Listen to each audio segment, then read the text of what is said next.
Ready? Okay. Okay, members. Ready to start. Borida, my name is Councillor Cheryl Carlisle and I'm the Chair of the Finance and Resources Overview and Scrutiny Committee. Can I welcome everyone to the meeting, which is a multi-location meeting. The meeting will be live streamed and recorded and will be available for viewing after the meeting. Should the live stream fail, the meeting will continue and a recording will be available through the Council's website following the conclusion of the meeting. Can I remind members that translation facilities are available? If you want to make use of this facility, please select the English language option on the microphone delegate unit if you're in the chamber, and for those attending remotely by clicking on the audio settings tab and selecting English. For those wishing to speak in the chamber, please indicate by raising your hand and turn on your microphone when it's your turn to speak. In order for those online to be able to hear the translation at all times, for those remote attendees wishing to speak, please use the yellow hand function. When I call your name to speak, at that point, please press the push to speak button. If you have a point of order, just also press the push to speak button. Committee members will be allowed to have their say first, and the relevant cabinet members will be brought in as and when appropriate, with non-committee members then being given the opportunity to speak. In order to maintain your place in the speaker queue when asking a question, please leave your microphone on until you have received a response and asked any supplementary questions. It would be helpful if members could ask all their questions in one go. Whilst I do not wish to stifle debate, can I remind members that any questions should be focused on the subject matter and to avoid repetition. For those attending remotely, please note that those in the chamber will be unable to use the chat facility. Remote attendees, if you do need to leave the meeting temporarily, please pop a message in the chat function. I expect everyone present and participating in this meeting to conduct themselves appropriately and be respectful to each other. That applies to members, officers and members of the press or public attending. We'll now move on to the agenda and we will start with item 1, apologies for absence. Sally? No apologies, Chair. Any from the floor? No. Okay. We move on to item 2, declarations of interest, Code of Local Government Conduct. Councillor Sharon. Thank you, Chair. On the agenda item for fees, my husband has a blue badge, so I am declaring an interest.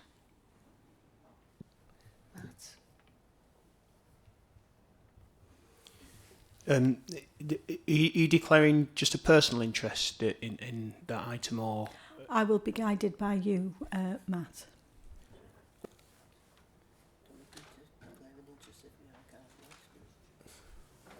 I think in the context of a fees policy as a whole, we can just declare a personal interest in those circumstances. Councillor Chris. Thank you, Matt. Yeah, thanks, Chair. Can I declare a personal interest? I have a garden waste bin, which obviously is subject to fees. Oh, no. Matt. I think everybody has a garden waste bin. Let's not start that so early. I expect we might be in a position there, Chair, where most members of the public in the authority are in the same position, so there wouldn't be a need to declare an interest in those circumstances. Excellent. We're hoping to be out of here by 2 o'clock today. So, and in terms of the blue badge, I would declare a personal interest as a close member of my family also has one. So, anybody else with anything? No. Okay, so we've recorded those. Thank you. We move on to item 3, urgent matters. There are none. And we move on to item 4, the minutes to approve and sign as a correct record. The minutes of the previous meeting, pages 4 to 10. Could I have a proposer and a seconder? Councillor Charlie's proposed. Councillor Abdul has seconded. Chair, Oh, no. I was away and I did let the community service know. So can my apology be? Absolutely. Thank you. Sorry about that, Councillor Abdul. We shall make that. Could I have a seconder for those minutes, please? Councillor Chris, lovely. Thank you very much. A vote by show of hands, please, that we all accept those. Thank you. And anyone against? No. Any abstentions? No. Those are carried. Diolch, members. We move on to item 5, question to Cabinet members. There are none. And then item 6, the school bridging loans panel. We are here to nominate another 3 members to sit on the above panel. So could we have nominations? Could we have nominations for this, please? Councillor Paul. Yes, Chair. Can I just check? I was on this panel, but I'm not clear whether I'm still on this panel. Which officer is dealing with this? Me, Chair. Sorry. Can I just check, Councillor Paul? Were you nominated by this committee? I know there's been a lot of changes with cabinet. That's exactly what I've... Yeah. And I can't remember whether I got kicked off or not. I'm back on this committee. I just wondered what my status is. Yeah, I think in the interest of that, it'd probably be better to get 3 fresh nominations this morning from this committee. Okay. So I'm just happy to say I'm happy to be a volunteer, but obviously somebody else can nominate me if they want. I'll nominate you, Councillor Paul, and I'm also happy to be a volunteer, but I would need nominating. And have we got... Oh, Councillor Abdul. Put your mic on. Microphone, diolch. Yeah, Chair, can I nominate you yourself and Paul, please? Thank you. Councillor Chris. Can I nominate Councillor Emily? Can you put your microphone on, please? Can I nominate Councillor Emily Owen? I need a seconder. Second that. I need a seconder first of all for Councillor Abdul. Did 2 nominations. First, have we got a seconder to that one? Councillor Gareth, thank you. Councillor Chris has nominated Councillor Emily. And I'll happily second Councillor that. Abdul will second that. We have 2 online. First of all, Councillor Nia, then Councillor Gronwy. Councillor Nia, bore da. Diolch yn fawr iawn, Gadeirydd. Gai enwebu y cynghorydd Gwennol Ellis, os gwelwch yn dda.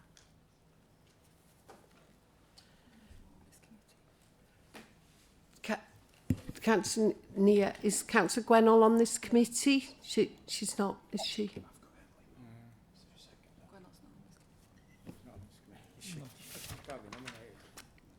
No, No, Councillor Gwennol isn't on the committee, so it's a FROSC. It's sorry, I didn't realise there had to be a member of FROSC. Yes, sorry. Diolch yn fawr, diolch. Don't worry. Councillor Gronwy. I was just going to offer my services if anybody wants to propose me. Someone like to propose Councillor David? And have we got a seconder?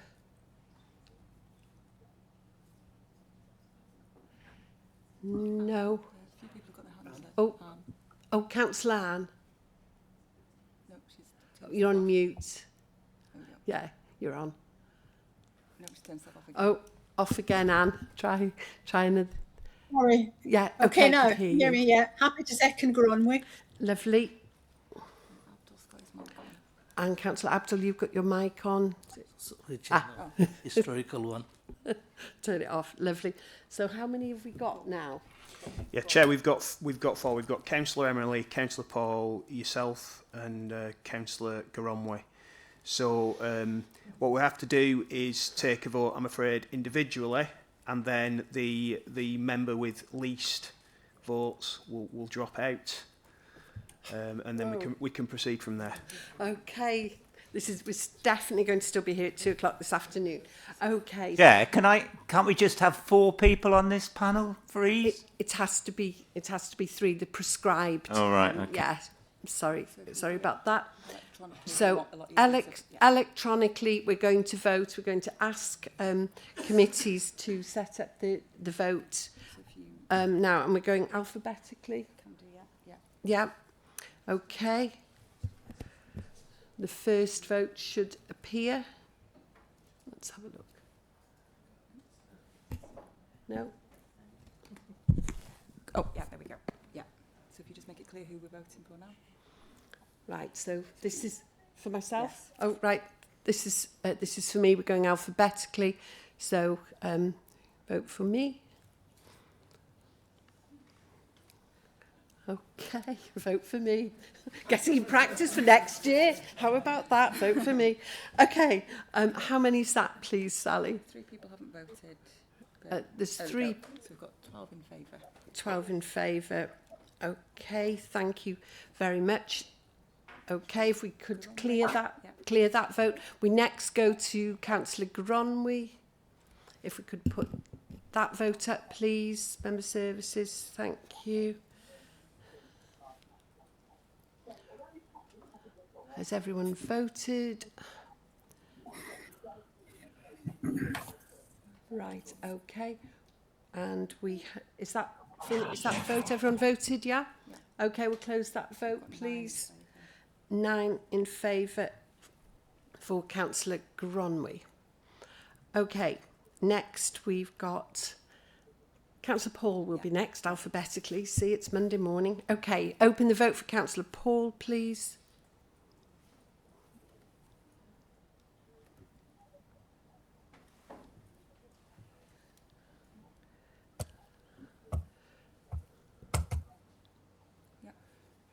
Everyone voted. That's 11 for Councillor Paul. And next, the vote for Councillor Emily. If we could open that one, please. Member Services. Diolch.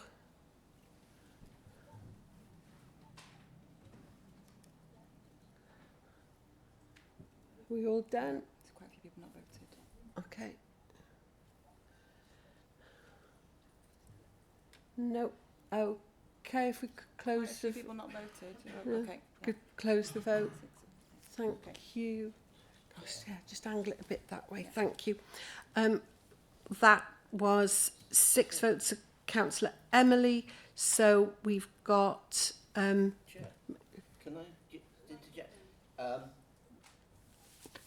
The list, only half of the names were coming up on the list, and I counted them up, and they equalled the number of votes that had been cast. Yet I had cast my vote, and it wasn't recording. Didn't come up.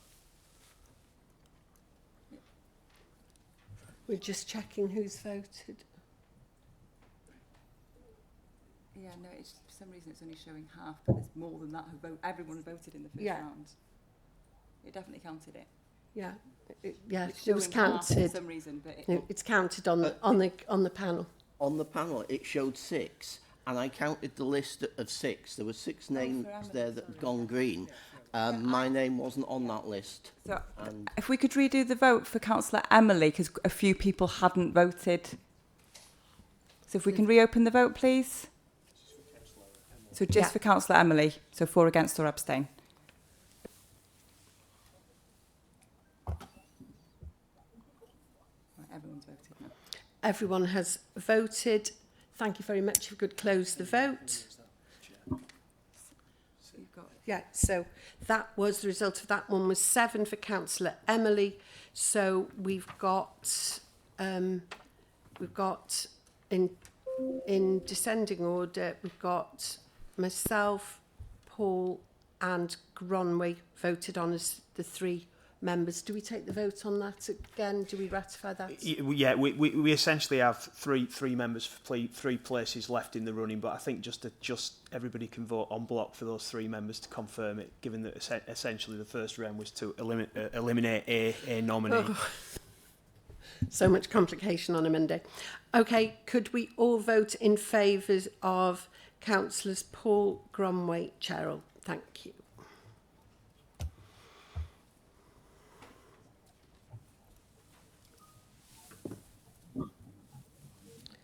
Has everyone voted? Yep, we'll close the vote. And that was carried unanimously. Thank you very much, members. Okay, so we now have 3 new members for the School Loans bridging panel. We're now going to go on to we're now going on to a report by the Head of Finance on the following matter: fees and charges review update and new fees and charges policy. This is on page 11 to 79 in your agenda pack. Councillor Chris Cater, Cabinet Member for Finance and Strategic Planning, is going to introduce the report, and Gareth Evans, Head of Finance, is going to present the report. Diolch. Okay, diolch fel Cadeirydd, bore da pawb. The annual review of fees and charges has formed part of the Council's budget setting process, and members will know this is a fundamental part of our financial planning. However, and importantly, a collaborative evidence-based review of this 80 million annual income stream has now been achieved. The Council commissioned specialist external support, and as well as a thorough review, a new fees and charges policy has been developed for consistency, monitoring, and a programme of reviews to ensure income generation is appropriate and optimised.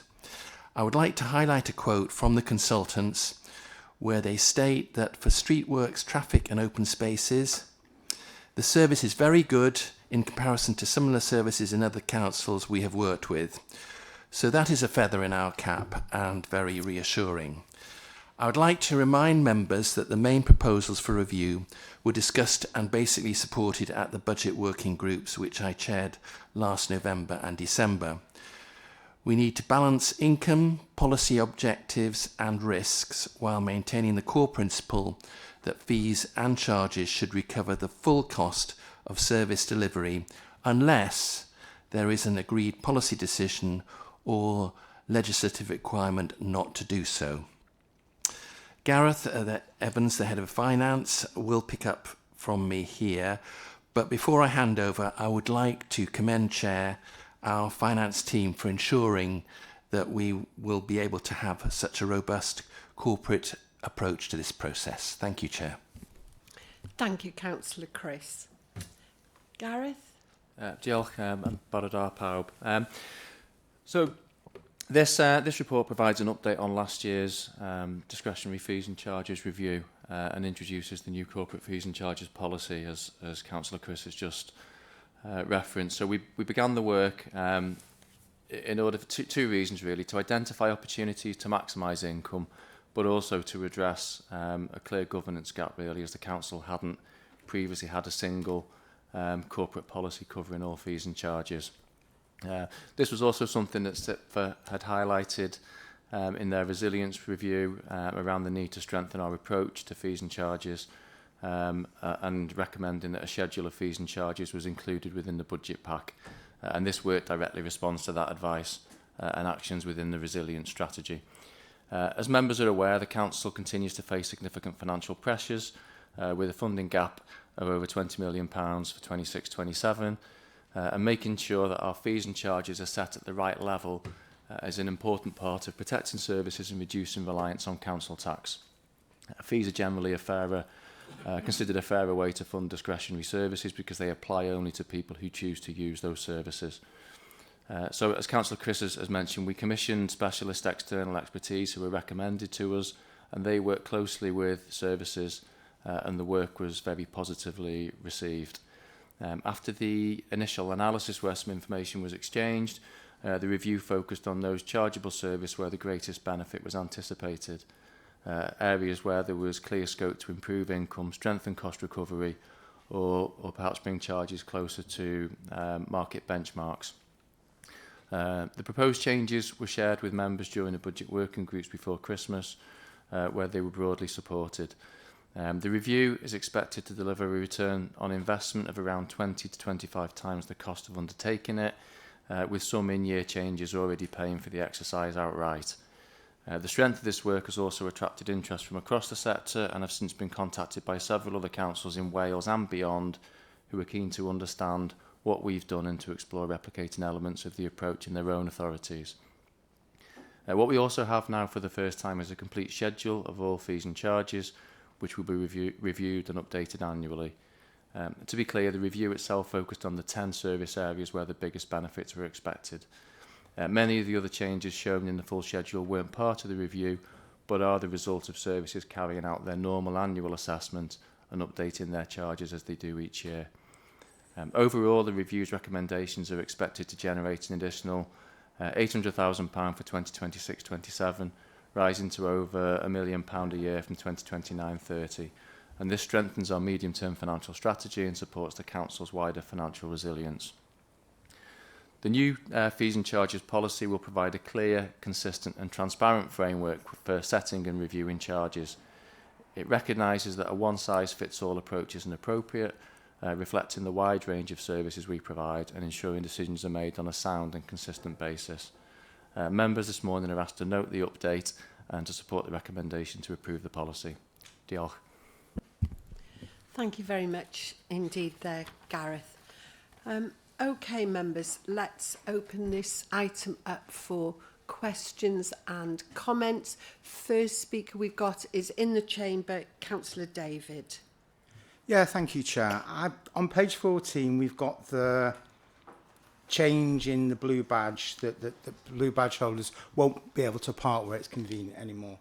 I know Gav talked about choice. I think if you're disabled and you need to use a blue badge and you need to go to places and you can't walk that far, you haven't got that choice. So I don't think we should go ahead with that. I really don't. So, you know, they're my thoughts on it. That as far as the blue badge is concerned, we're a very progressive county and we allow blue badge holders to park where it's convenient for them. And so, as I said, on the issue of choice, there is no choice for them, is there? So I would like to sort of propose that we do not go ahead with that charge or the change in the way that sort of blue badges are charged. Thank you. Matt.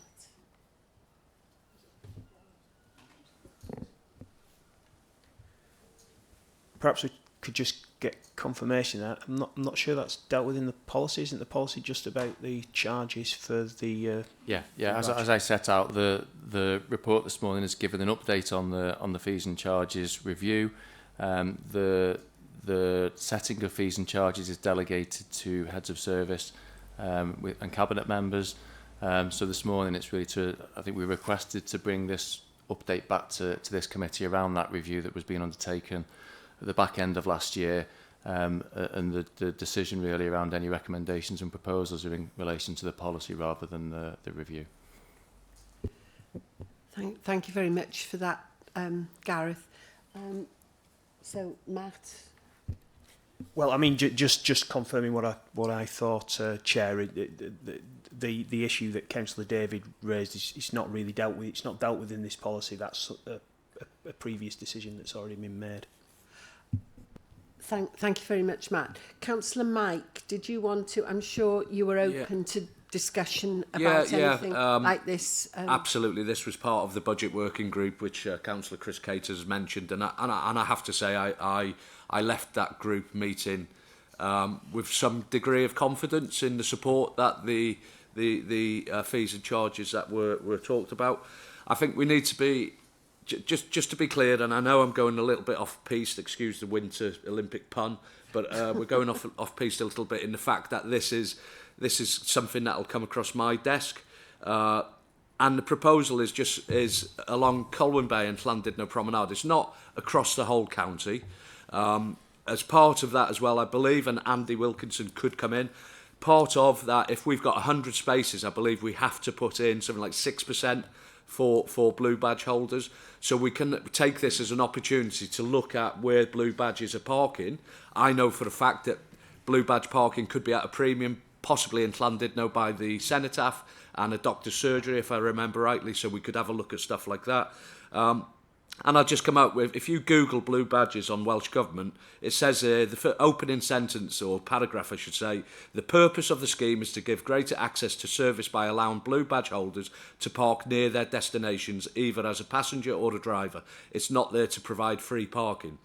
In our policy at the moment, if you're going to park a car in one of our car parks, if there is no blue badge bay, the policy is that we charge.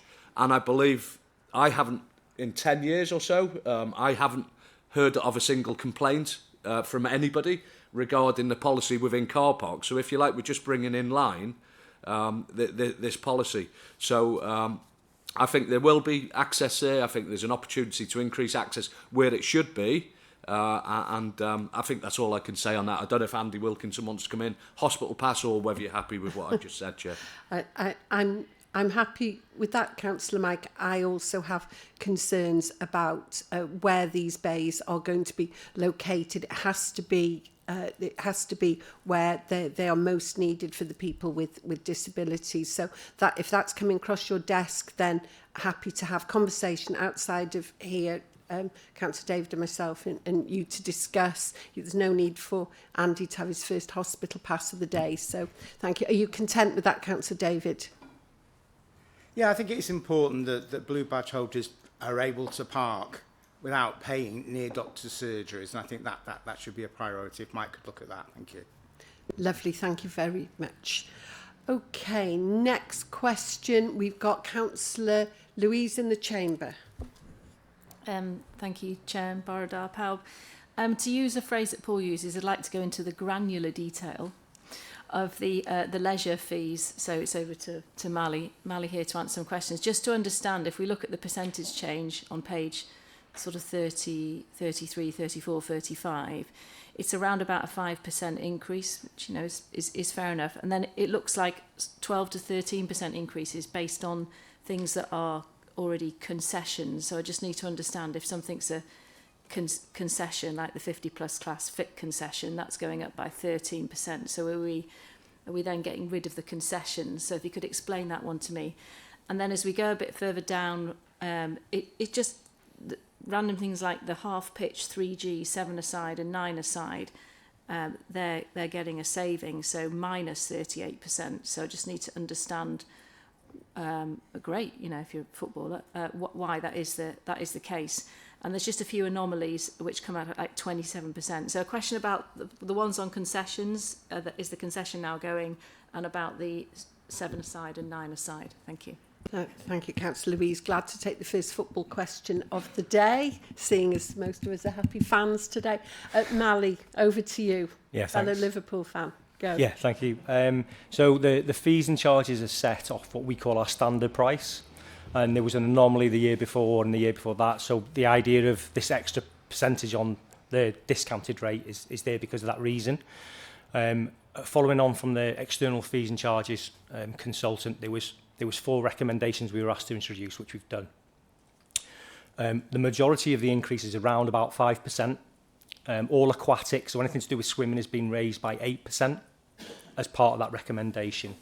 There are also there's an element of where certain things aren't performing as well as they can, or as well as they should, is that we've had to look at external competition. So mentioned earlier on about 3G pitches, and coming on to your point about that, is the indoor barn is more expensive than just a general 3G pitch because it's indoor. But that cost is basically causing a little bit of a concern around the actual usage within that facility. So we're reducing that cost, and that's down to market forces and other costs. You know, we've looked at pitch fees, higher pitch fees for 3Gs across the whole of North Wales. You know, we're cheaper than, even at our normal rate for our normal 3G offer, than virtually every single other authority in North Wales. So when you look at it across, you look at it based on previous years, yes, there are fluctuations within that. If you look at the fees and charges across the whole of North Wales, in particular for 3G pitches and for our memberships, we're more than competitive. So yes, there are fluctuations, but that's trying to sort of balance out historical issues. You happy with both those, Councillor Louise? Yeah, I'm going to come back with some other stuff later, but I'll let other people. Okay, well, at the moment, we again. haven't got anyone else, again. so go for a second go. Yeah, it's just really disappointing to see building control costs go up by 40% over a 2-year period. Pre-applications go up by 25%. One of the issues we have across Wales, but particularly in North Wales, is encouraging development, whether that is residential, commercial or tourism amenities. And I'd just like to understand in the process, was there any sort of thought about the impact? It's very easy to raise fees, it feels like it's an easy thing to do to get the money in, and we're always focused on this awful cycle of we never have enough money, and I get that. But the long-term strategy, if we think about the Wellbeing and Generations Act, which we have, but nobody seems to abide by its principles, is if we make development in the county of Conway more expensive, then that is going to impact on the economy, on jobs, and ultimately on the well-being of our residents. So I just need to understand 40% over a 2-year period. That's quite high. Thank you. Thank you, Councillor Louise. Who's going to take this one? Oh, Councillor Stephen. Thank you, Chair. I'll just comment briefly and then I'll allow Katie to come in. The review, the building control has not been reviewed since 2022. It is a not-for-profit charge, and it's there purely to cover costs of the services that are provided by building control. So, as stated, there's no profit being made here. It's purely to cover costs. Thank you. Yeah. Katie? Yeah, only to add nothing further massively to that, but only to say this does bring us in line with other authorities as well, so that benchmarking doesn't take us above other areas either. So where we once had an advantage, we now no longer have the advantage, but there we go. Done. Okay, thank you, Councillor Louise. Next, we've got Councillor Charlie in the chamber, then Councillor Anne online. Councillor Charlie. Yeah, thank you, Chair. I very much welcome this report. I think it's really well set out. There's sort of £80 million we get annually from our charges, and we absolutely need to have a policy where we know exactly what we're doing with those. Members have highlighted lots of issues about the affordability for local community groups, about our economic development. But what we're being asked today essentially is to look at approving that we have a policy that will be reviewed annually. We don't get discrepancies where fees haven't changed for years and suddenly they're hiked up by huge amounts. So on that basis, I'm sure members have lots of questions about individual items, but I'd like to move the two recommendations, which I think are 2.1 and 2.2, Chair. Thank you, Councillor Charlie. So that's 2.1 and 2.2 recommendations. Have we got a seconder for that before we move to the next questions? Councillor Emily. Second, okay, propose and second. Thank you both. Next, Councillor Anne online. Thanks, Chair. Like Charlie, I just like to thank officers for responding to the SIPFA request and recommendation on this, because I think, you know, in my years as a councillor, I've never seen such transparency. And more importantly, again, I think there's consistency across the council, which was the basis of the recommendation.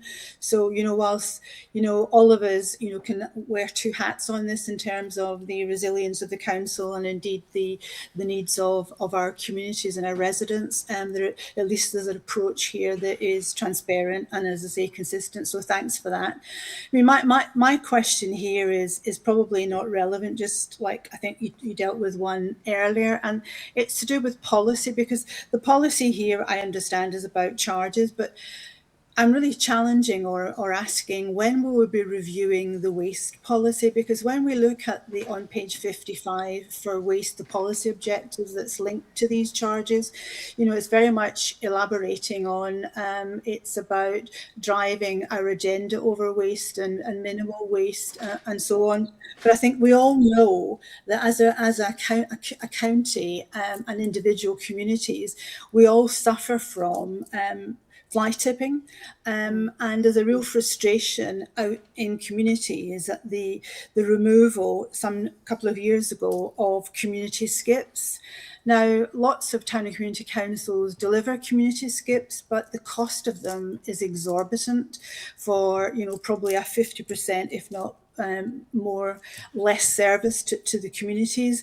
So I just would ask perhaps Councillor Mike, when we'll be next reviewing the waste policy, so that we can perhaps have a discussion about the provision of community skips as a valid offer, and obviously if it's not for profit and if it's less than the market's delivering, it would be a real service for our communities. Thanks, Chair. Thank you, Councillor Anne. Councillor Mike.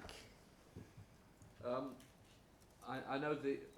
Oh, Councillor David, could you just switch yours off so we can get...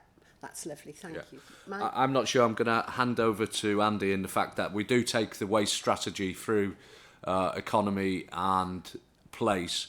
but normally we don't have any actual figures on that. Yes, and I introduced the environmental days where we'd have a skip and we'd have a couple of vehicles, some staff that would man that, and they were really popular. I totally get that, but unfortunately, you know, we've taken £92 million out of our budget, and part of that, unfortunately, has gone by the wayside. Yeah, I think regarding costs and fly tipping, I know it was said about the bulky waste and the increase in costs there, but my experience in this portfolio is we don't get a massive amount of bulky waste fly tipped. It tends to be bin bags, in which obviously our regulatory services go through and check for any evidence of where they've come from. But on this occasion, Chair, if you don't mind, I'll refer to Mr. Andrew Wilkinson. Thank you, Councillor Mike. Andrew? Diolch Cadeirydd, and thanks Councillor Ann for the question. As Councillor Mike says, the subsidised community skips was a budget reduction, I think possibly three or 4 years ago, due to the financial situation, the requirement for revenue savings. So the service is offered now by external contractors who charge what it costs them plus their margin. In terms of the strategy, the draft waste strategy did come to scrutiny last year and was approved to go out for consultation, so that will be happening shortly. So that would be the opportunity to feed into to any concerns about policy, and then once we've been through consultation, it'll be coming back to scrutiny for review and approval before being approved by Cabinet. I don't have firm dates on that, but it is coming up shortly. Thanks, Andy. If you could circulate the dates outside of the meeting, that would be really helpful. And could I just come back, Chair, as well? You can just indeed, quickly? of course. Yeah, I mean, thanks for that response, Andy, and that is good news because there's an opportunity to input. And just to be clear, I mean, I completely get the fact that we can't afford to have subsidised community skips. So I'm actually not looking at subsidised community skips, and I'm not actually proposing either environmental days, brilliant though they were. Obviously, those days are gone and unaffordable, but it's about community skips that potentially we could offer at a more affordable and zero cost to ourselves. And that's really what I'm looking at, because it seems that it's a market that really seems to be pricing itself out of the other, most people's means in terms of town and community council. So if there was more frequent community skips provided at a town and community council level, there would be obviously more progress on our wider target to minimise waste. So that's really great. So thanks for that. Thanks, Chair. Thank you, Councillor Ann. And I think all of us that have RSLs within our wards, I know I'm encouraging Cartrefi Conway to bring in community skips in my particular ward for those residents that don't have access to transport to go to tips and things like that. So I think that's something we can all do. Next, I've got Councillor Cathy online and Councillor David in the chamber. Councillor Cathy. Diolch, Chair. So yeah, community skips, really hot topic. I'm very pleased that Penmar Town Council provide a monthly community skip, but if there were any help with that, that would be greatly welcomed. We alternate between the two sides of the ward. It isn't cheap, but it is something that we know is very much welcomed and valued by residents. And maybe we should all get together and talk to Cartrefi, because your point, Chair, about getting Cartrefi to have skips in areas as you describe is something that I'm also doing. So perhaps we can put our heads together. Thank you. Thank you, Councillor Cathy. That's really helpful. Okay, next we've got Councillor David in the chamber. Yeah, thank you, Chair. There's a group in my ward that have actually been very proactive, and they're actually now litter picking, and they've got the bags. And I did contact TRF last week, and I haven't actually got what they were asking for was the bins that have been removed. One of the bins on Abergele Road to be put back. I don't know whether that would seem like plight to me. What we're really looking is designated areas. So I passed the letter on to ERF, and perhaps Andrew could tell me. I think it was Grant that I passed on to. Perhaps we could have some action on that. That if community-minded people are doing this, we need designated areas where they can actually leave the black bags, so it doesn't look like fly tip. And if you could arrange that, I'd be very grateful. Thanks, Councillor David.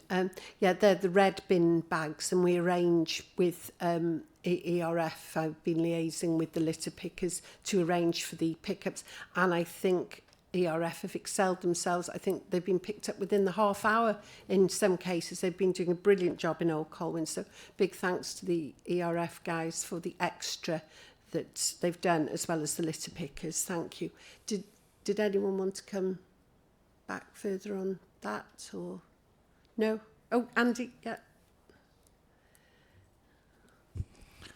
Yeah, thank you for your question, Councillor David, and fantastic to hear about community involvement in litter picking in Old Colwyn. We will always make arrangements to pick up any litter that's collected by community groups. So just to confirm that. Thanks. Councillor Cathy, is that a legacy hand or is it a new hand? No, it's just a comment that we have locally set up a litter picking group and gardening group.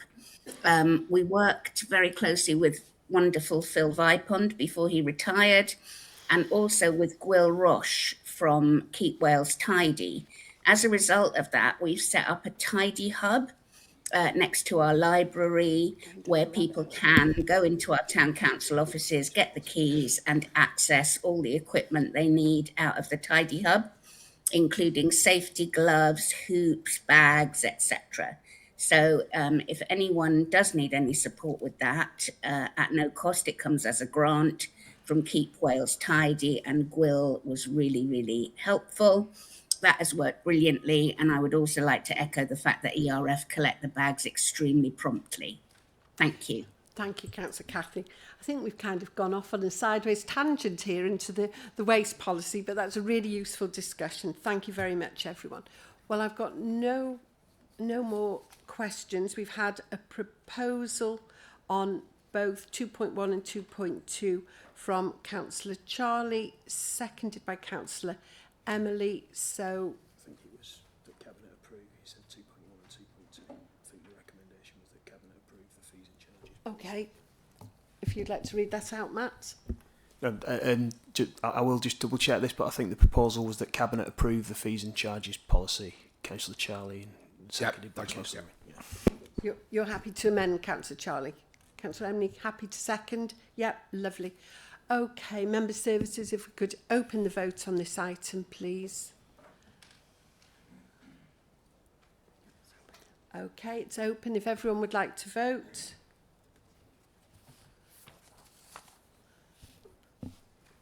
Okay, and all voted. If we could close the vote, please. And that is carried. Diolch, members. Okay, we now move on to item 8, to consider reports by the Strategic Director, Finance and Resources on the following matters. The first one is the revised capital programme 2025-2026, the quarter 3 monitoring report. This can be found on pages 80 to 98. Councillor Chris Cate, the Cabinet Member, is going to introduce it, and Amanda Hughes, our Strategic Director, Finance and Resources, is going to present the report. So thank you, everyone. Thank you, Chair. Chair, this report provides members with the quarter 3 update on our capital programme for 2025-2026. We all know that capital schemes can be complex and have a delivery period of more than 1 year, and external grant monies play an important part in many of the specific schemes. So the appendices set out clearly the spend per service, and whether it's Amanda or Hugh Jones, our principal accountant, will explain the upward quarter 3 revision and answer any questions on the amendments and variations presented to us as part of the report. But I would like to just remind members that given the significant pressures on our revenue budget, I need to highlight that the affordability of capital schemes has to be an issue that we consider carefully, Chair. Thank you. Thank you very much, Councillor Chris. Amanda? Thank you very much. I'll not give Hugh a hospital pass over there. He'd have a bit of a... I'd be setting hairs running this morning. Just to...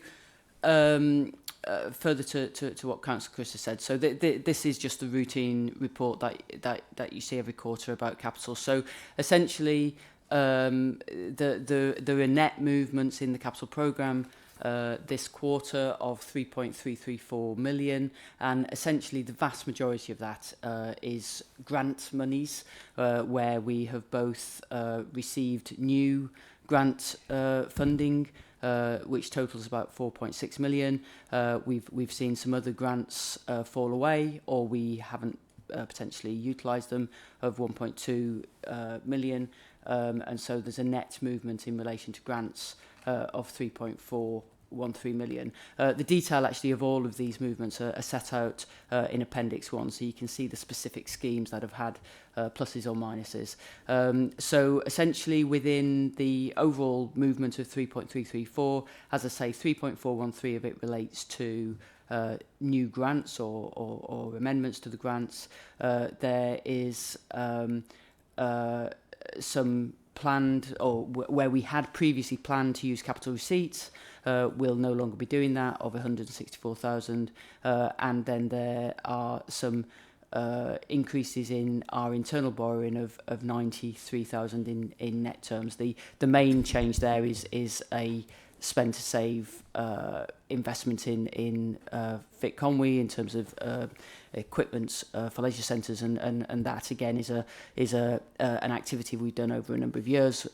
As one grant drops out, as one loan drops out because equipment reaches the end of its life, so we take out a new loan for the next block of years that the equipment needs to last. So essentially, the report is seeking approval of in Cabinet in due course, the approval of the net addition of 3.334 million, and that will take our total net capital programme to 116,497,000. The report otherwise just sets out in Table 1 how the capital funding has been made up, but how it's being financed, and you can see in total of the 116 million that's in our capital programme as it stands now, 54 million more or less of that is from external grants and contributions, and the rest of it is from our borrowing. I would note, however, that within our borrowing there is also the coastal risk management schemes that are still in development, and that also makes, obviously we've had funding from Welsh Government for 85% of that.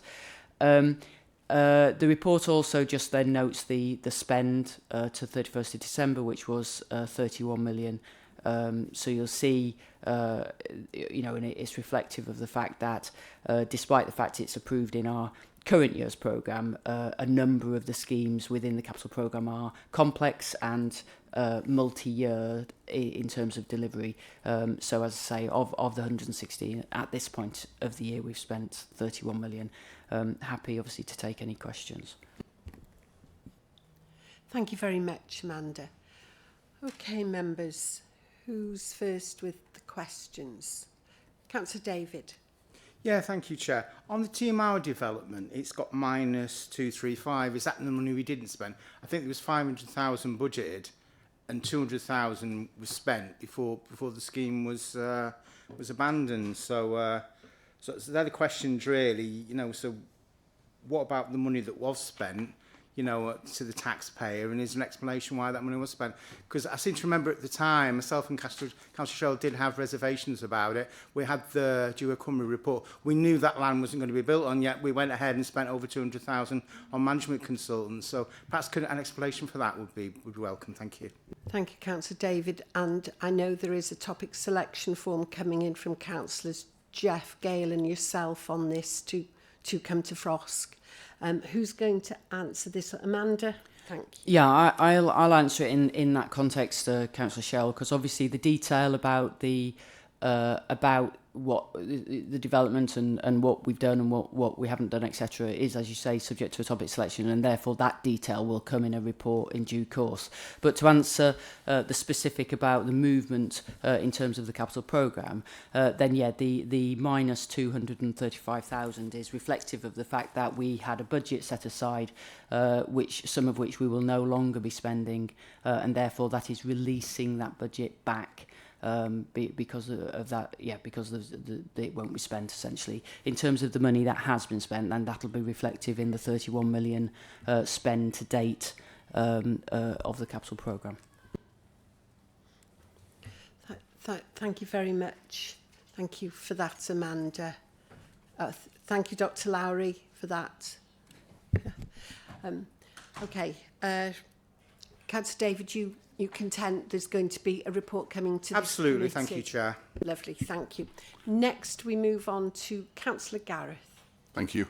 For a change, I'm going to ask a question about money we haven't actually spent. In the report, it looks as if we've sent £346,000 back to Welsh Government for a grant that was given for highways. So I just wanted to understand, why there were delays in those highways works. Where were they meant to take place? Because I don't think anybody's going to argue that we don't need to spend any monies on the highways. And it puts in the report that we're going to have to reapply for that money. So just wondered if, when we reapply for it, is that actually going to affect other money that we could actually have?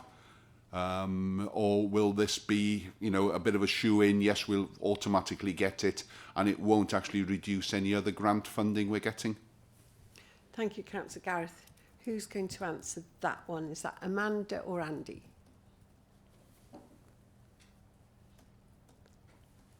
Andy, thank you. Yeah, I don't have that particular line. Can't get to that particular line, but I do know which we did. There was a specific highways 85. Grant page. Sorry, 85. Right towards the bottom. The bottom ERF one, highways asset improvements, 346,000. Project delayed and will be rebid 26-27. Okay. Grant funded. Yeah, that was for the improvements to footpaths in Dolgarrog leading to the Dolgarrog Pipe Bridge, where we've been unable to secure landowner consent for those upgrades. Disappointingly, I'd have to say, given it's a project that is supported by the community and local members and MS and MP, but we haven't been able to secure that agreement with the landowner. Discussions will be ongoing, but it means that we couldn't spend the money in year. Transport funding will now be through the CJCs, and that project is still one of our priority projects. So if we are able to secure landowner consent, then that funding would come through our allocation from the CJC. Okay, thanks. Probably be nice to spend it on potholes, but if it's allocated to specific projects and specific things, there's not a lot we can do about it. Thanks. Thank you. Thank you very much, Councillor Gareth and Andy, for that. I don't see any more hands up anywhere. In which case, could we have recommendations, please, members, which are on page 80 of Councillor Paul? Oh, microphone on. The recommendation, Chair. Thank you. So, have we a seconder to that, please? Councillor Charlie. Okay, if we could open the vote on this, please, members.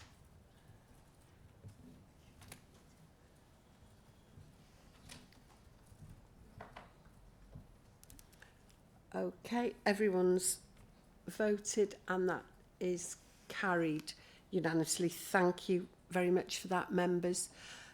Before we move on to the next item, just to say we are trying to sort out the heating problem in here. This is getting ridiculously tropical in here.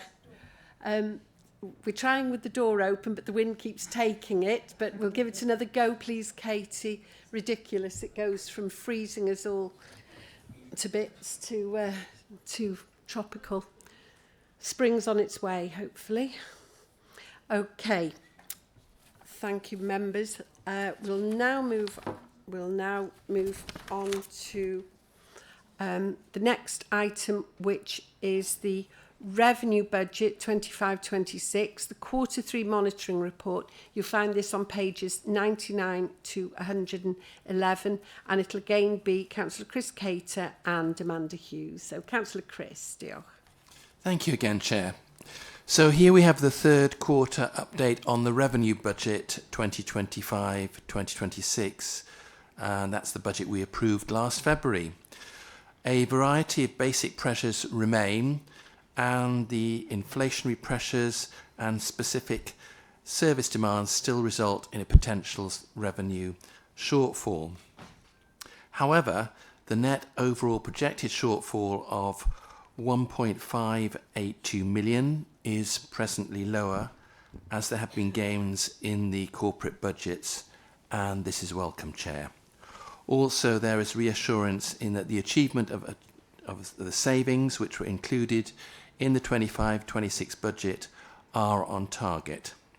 They are set at 2.517 million, and I commend all the work that our teams have done as part of our robust spend control arrangements.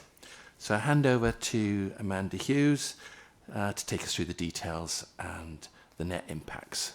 Thank you, Chair. Thank you, Councillor. Thank you, Councillor Chris, Councillor Cheryl. Yes, so essentially, in some ways, there isn't a lot to update you on as compared to the previous quarter. In that various aspects of our projected outturn remain much the same, but there are obviously some specific things which have improved the net position. So in the last quarter, we anticipated that we would be spending in excess of budget by 3.1 million. At this quarter, that's now reduced to 1.582 million as set out. And in Appendix 1, you can get the detail across the various services and activity. But essentially, in broad terms, the net position for services is largely unchanged from quarter 2. But within that, it's worth pointing out that demand pressures in relation to social care have extended a little bit further, and the position there is higher in terms of expenditure over income. But that is offset across services by some other services now who are predicting that they will be underspent by the end of the year, and that therefore is usefully offsetting that net service provision basis. Sorry, Amanda, could I just pause there for 1 second, please? The Chief Exec needs to speak. We need to pause the recording, and the Chief... how do we address this when we restart? Just as being... Yeah, carry on. Fine. Yeah, lovely. If you let us know when... We're live. Okay, thank you very much. Thank you for that, Chief Executive. Okay, sorry, Amanda, please continue. That's all right, not a problem. So as I say, the net position with services is largely unchanged from the previous quarter. But what has therefore means our forecast is now more positive than it was last time, is that we have been able to reassess where we are in terms of our likely outturn on external interest paid, and we anticipate that now will be around £1 million less than it was than we were forecasting before. You'll appreciate, and in relation to the previous item, that the timing of our cash flows obviously impacts on the amount of interest we pay and the amount of interest we earn, and it's quite difficult at the beginning of the year to predict that with certainty because of lack of knowledge around timing of those inflows and outflows of cash, essentially. So as I say, we've reassessed that now, and we believe that it'll be about £1 million less than budget.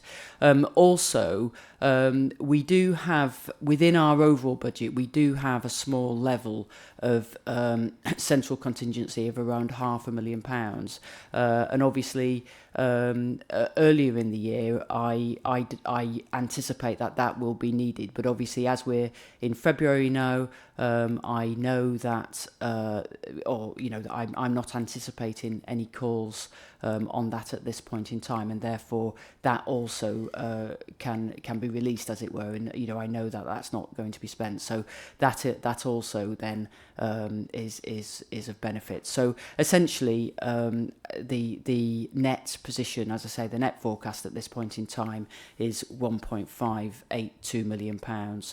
So our service pressure has been offset, as I say, by gains in the corporate budget, and I have detailed in the report the full story of those, albeit some of that was available in quarter two, as I say.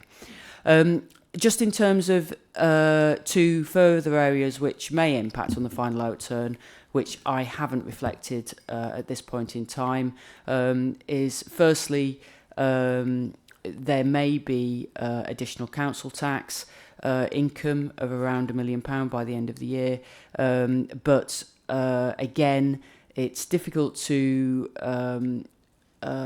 predict that with absolute certainty because we are seeing a fall in our collection rate, as we've discussed before, and we also, as members are aware, have done work to identify, single payments, single person discounts, second homes, premium, etc. And as a result of that, we have raised new debt, which we need to see to what extent that's collected by the end of the year. Having said that, and in relation to the issue around premiums and the fact the Welsh Government have now changed the rules in relation to short-term holiday lets, which makes it a little bit more flexible for people who might be in the scenario where they're on the cusp of the limits and therefore transitioning back and forth through the NDR and council tax. We may be in a position as a result of that we will have to refund people, and or some of that debt will go bad. So to the extent we may have some additional money, I think there will also be need for us to consider whether we need to increase our bad debt provision at the end of the year to address any concerns in that area. So in that context, it may not therefore result in further benefit to our in-year position. And then the other area really is the one I've just talked about in terms of external borrowing. Again, there may well be some further savings in that position by the end of the year, but to the extent that there is, then as we did last year, the intention would be to transfer any of that remaining surplus into balances to build resilience. I've reported, as previously as well, that the savings that were built into the budget for 25-26 are on target to be being achieved. For information, and obviously we continue to work, services continue to work hard to contain the pressures and to seek to bring the spend in line with budget as best we can by the end of the year. But to the extent that there may be a shortfall at the end of the year, then obviously that will then have to fall on our general balances, which as we know, whilst improved from years gone by, are still at the low end of where we would really prefer them to be. So, as I say, in that context, our robust spending controls continue to be in place. So, happy to take any questions. Thank you very much, Amanda, and apologies again for having to pause. It was a situation outside of our control, outside of this room, so okay. So, members, questions. Who have we got? Let's have a look. Oh, Councillor Gareth. Thank Thought you. I'd better say something. Better have. Probably just comments really, you know, in page 101, as you touched upon, our collection rates seem to be dipping and that we're likely to have to increase our bad debt provisions, you know, and as I've said before, you know, this is a clear warning sign that our residents are under real pressure. So just wondered, you know, have we, you know, do we know how significant those collection rates are actually dipping by? You know, have we got actual numbers of increase, you know, actual numbers of residents if we break it down to the actual individuals or families that are actually involved in this? And my second comment is that long-running issue of home to school transport. And, you know, to put it into context, we've almost reached the position now where for every £10 we spent and give to schools for the children's education, for teachers and schools and buildings and everything, we actually spend £1 on actually getting some of the children there on school transport. And that's a really odd ratio to have, I would say, in that, you know, really we should be spending the money on the education. And I know it's a long running thing and we're not going to have a quick solution to it, but it just puts it into context. When I was looking at it, for every £1 we spend on the school children, we actually spend £10 we spend on the school child's education. We actually spend £1 on actually home to school transport. Thank you. Thank you, Councillor Gareth. Thank you. If I can take the first question around the collection for council tax. We haven't, certainly I haven't got any detail around the numbers of families impacted. I think what we're seeing is a national picture, it's a national trend. It's not just us in terms of, and has been for a number of years, in terms of decline in in-year collection rates. What we do know is that comparatively to where we were last year, we're around about 1.2% down on where we were, which in monetary terms is about £1 million. In simplistic terms, that obviously is a concern, but what we need to consider as well is that obviously we increased the premium, and where we're working hard at the moment is to try and with our software supplier understand how we can strip out collection rate of the premium with collection rate of the normal council tax, because obviously when you put the premium up like has happened here, and we factor this into those discussions and the calculations, that there is obviously going to be a lower collection rate of that than standard council tax. So it's trying to understand, and we'll have a clearer picture, I hope, once we've got through a full financial year and be able to have that information, which will certainly help us in terms of informing future decision making around that. And obviously we discussed in this committee and others around the need to really improve and have better data that in that arena.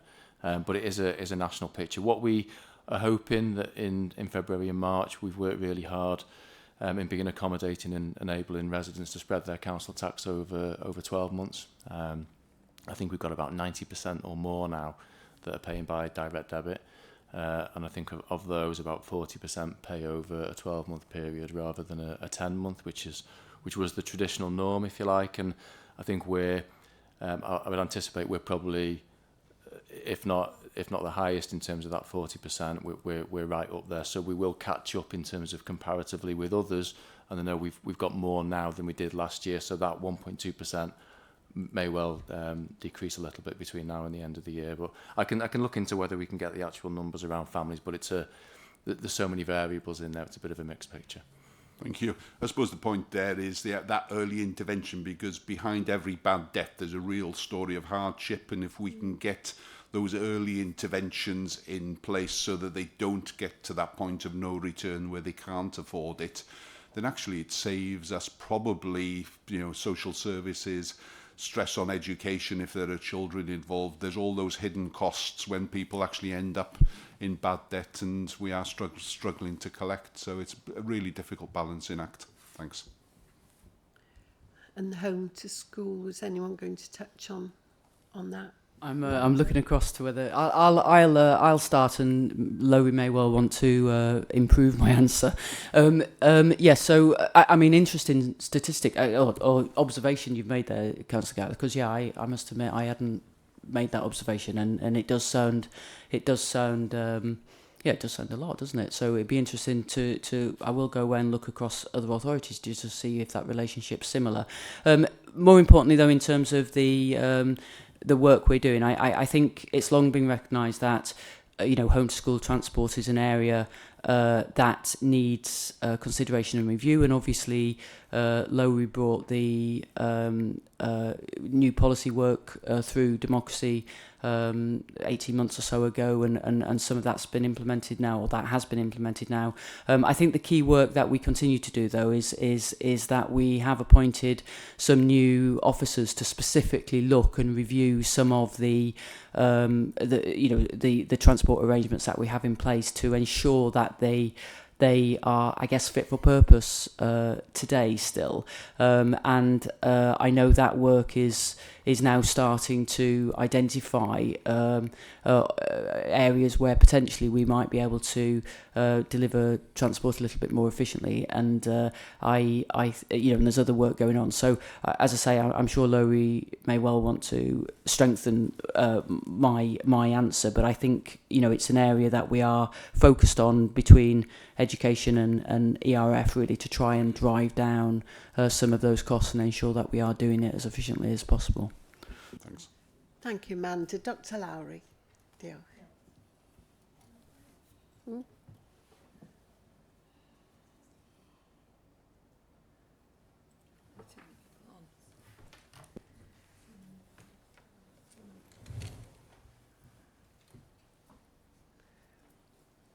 Sally's coming to the rescue. Louise, do you want to switch yours off just for a minute? I've got you on the queue.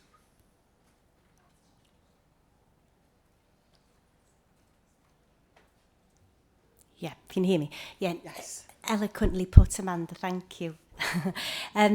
Not a lot really more to add, just that the policy changes commenced from September 25. So we're starting to see the impact of those changes. We rarely give discretionary transport, if at all, and we have a really robust transport dispute resolution process, which members are part of. I think in terms of the eligibility, I think we're doing all we can. The policy changes and also the appointment of the travel trainer, who now is forensically looking at every taxi bus run, every passenger assistant, and making sure that we are really drilling down to those individual transport needs. So I suppose, in terms of handing over to Geraint, really, in terms of driving down the costs of the contract side of it, in terms of eligibility, I'm quite comfortable with what we're doing at the moment. Thank you, Dr. Lowry. Yes, the problem has always been on the contract side of it, hasn't it, in terms of what we're being charged by varying operators. So, okay, are you content with that, Councillor Gareth? Yeah, lovely. So next I've got Councillor John online, then in the chamber, Councillor Louise, and then Paul. So and now Councillor David as well. Thank you. Councillor John online.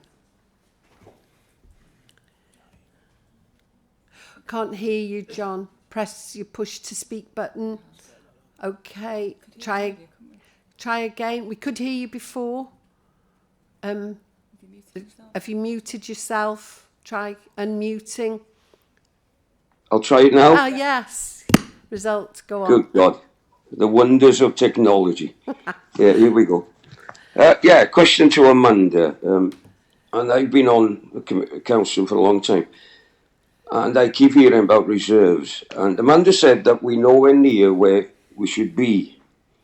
So my question really is, where do you think we should be in terms of reserves? Either cash terms or percentage-wise of the revenue budget? Thank you, Councillor John. Yeah, so we set a policy a few years ago, which essentially I would be recommending that we hold 5% of our net revenue budget in our general reserves, and at the moment I think we have about 2%. With some of our earmarked reserves, which are sort of held for more general purposes, we are getting towards and close to 5%. But of course, what it would show, or what it shows essentially, is that, you know, as is the position this year, you know, if we're not able to bring that 1.5 million overspend back in by the end of the year, then essentially that will then go and erode those reserves. So to the extent we have, in cash terms, we have probably around £14 million, which is there to, I guess, you know, address potential overspending, but also to then mitigate any risks that we have.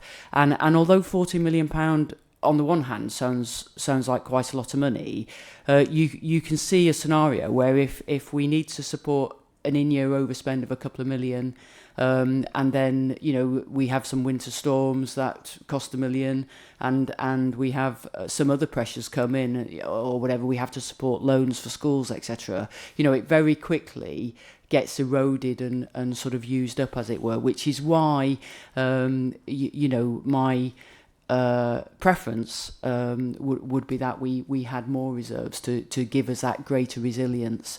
We're not in a, you know, you know, if you actually go to pre-COVID, the level of reserves at that point was very, very, very low, and I don't think it would have taken much at that point for something to happen which would have caused the authority real difficulty. I think we are in a better position, but you, as I say, you can see how a chain of events could very quickly erode that money away. So yeah, you know, as I say, we're in a better position than we were, but it would be better if we had a few more million at the end of the day to just allow us to deal with those sort of one-off and unexpected pressures as and when they arise.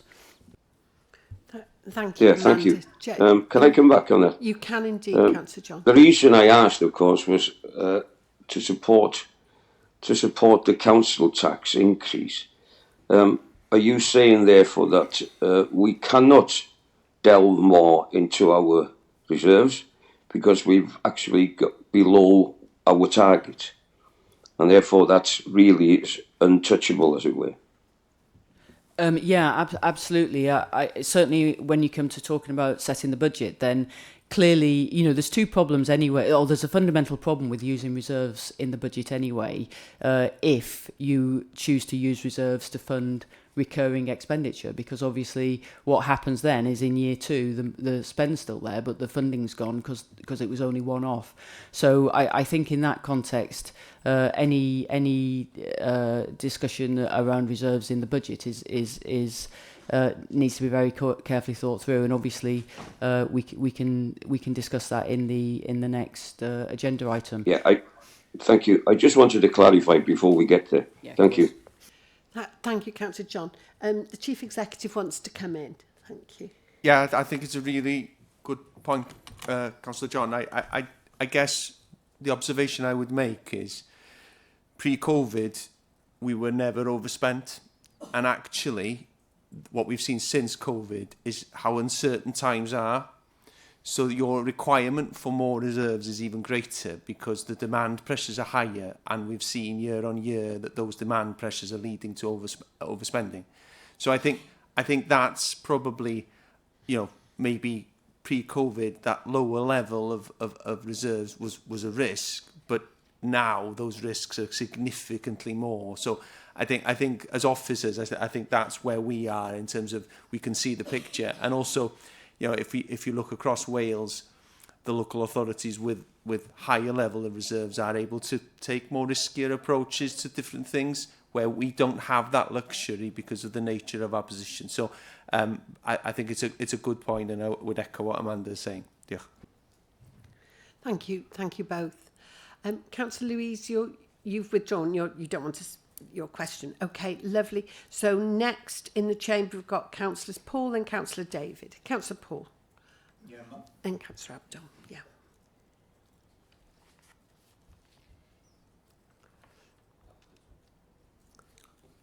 There, you're on. Thank you. Yeah, I wasn't going to come in, but just following up on Gareth's questions about the arrears, and I just want to test my understanding, because I think there is a slight improvement from April for our residents who are struggling making the monthly payments, whether it's 10 monthly or 12, because I think Welsh Government have brought in now that you can have a sort of 56-day period when if you miss a payment, and that's a significant addition to what it is this financial year. So I think Welsh Government have brought in a measure to, well, for the resident, does make the situation a little less dramatic if they're struggling to make their monthly payments. Can I just test my understanding with Gareth on that? Yeah, you're right in that there are changes being implemented, but they haven't been implemented for this financial year. It's from April next year. The changes will take place around that. April 27? April 26. So it won't make any difference for the current year. No, I understand. But going forward, yes, for the next budget, I mean, it may not be helpful to us in terms of generating the income, but it's important that that's acknowledged, I think, when we're talking about debt collection, because that's a benefit to residents. Yeah, there's changes in the recovery processes that we have to follow in terms of when we can issue a reminder and when we can take the progressive action, and I think it lengthens that timescale by about nearly 2 weeks, I think, from where we're currently at. So, yeah. Thank you. Thank you. And before we go to the next speaker, could I ask the members that are online to the committee members, turn your cameras back on, please? A few of you have gone, the screens have gone black, so not quite sure what's happened there. Can we just have a follow-on after Paul's? Oh, they've gone on. No. I'll bring you in after that. I'll add you to the end there, Councillor Gareth. Next in the chamber we've got Councillor David, then Abdul, then Gareth. Yeah, thank you, Chair. My question is going back to home to school transport. That I know I'm not saying we shouldn't use private taxis at all, but the over-reliance on private taxis that they're actually sort of petrol and diesel and the pollution they cause. Why can't we be moving towards a more environmentally friendly form of transport that's in-house? And shouldn't we be making moves towards that? And obviously that should bring savings to the council. So is the moves towards doing that an in-house service to provide that service, home to school transport service, in environmentally friendly sort of transport? If someone can answer that, I'd be grateful. Councillor Mike. Yeah, thank you, Councillor David. I think we should look at all options when we look at this. I was going to say Councillor Lowry, Dr. Lowry, I do apologise. When you were talking about the new policy, and yes, I sit on that committee, and yes, I am seeing challenge, and yes, I am seeing cash release, for the want of a better expression. I think it's fair to say, and I need to put Councillor Julie's apologies in. So my apologies is she's just on her way back from being away for the weekend. So yes, I think it's a priority for this cabinet to look at homeschool transport and look at where we're spending and look at what options we can do to look at those issues. Thank you very much. Content, Councillor David.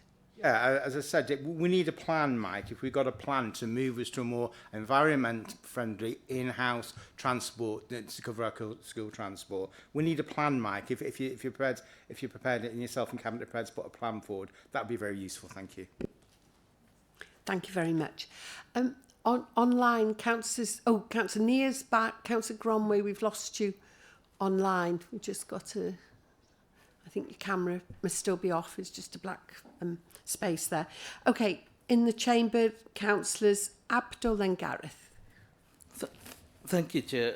A couple of points really regarding 5%. We must get back to be safe on a reserve. I mean, I'm not sure if that's what Mr. Trump said, isn't it, to Europe, 5%, you must increase your defense budget. I mean, everything else has gone up, you know, from the sports, especially when we are encouraged to use the health facilities, the ledger and everything has gone up. So the budget and also the tax is going to go up as well at the expense of the taxpayers. And despite, I believe, the Welsh Government has given us extra revenue to help with the budget. So I am quite concerned that residents every which way have to pay extra every year, year on, year on. Another point is about collecting the debt. It's like car insurance, isn't it? Somebody makes, the accident happens on somebody else and the rest of us have to pay for it. If we don't collect the bad death, then everyone else collectively pay for that. That's why the increase goes on. And I'm really not sure. I know Councillor Gareth has touched upon looking into the people who can't pay to help them more.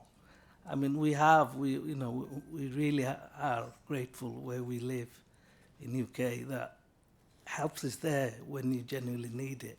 Yeah. It's when you abuse the system. So I really want Gareth to look into that. Thanks, Chair. Thank you, Councillor Abdul, indeed. Does anyone want to comment on Councillor Abdul's points? No?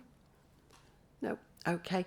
Then we're going to Councillor Gareth in the chamber and then we're moving to the recommendations. Yeah. Diolch. I'll just try and be really quick. On Paul's point of actually extending the period as to when you can take action and when the stats show up, you know, that to my mind, yes, the money is still owed.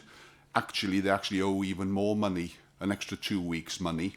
And my view is that, yeah, all that does is actually massage the statistics. And going back to what Abdul was saying, I think early intervention and early offers of help, the quicker you can do it, the less our resident owes. So the better chance you've got of actually resolving something for them. And I think that shows in, you know, in the housing associations and things like that. They're, you know, all the software and all their things are geared at that early intervention and early stepping in and trying to actually spot those early signs of a resident's financial difficulties. Thank you. That's great. Thank you, Councillor Gareth, for those observations. Well, I haven't got any more speakers, so I'm looking for someone to propose the recommendations, please. Councillor Paul, anyone going to second? Councillor Charlie? Okay. Member Services, if we could open the vote, please, that would be great.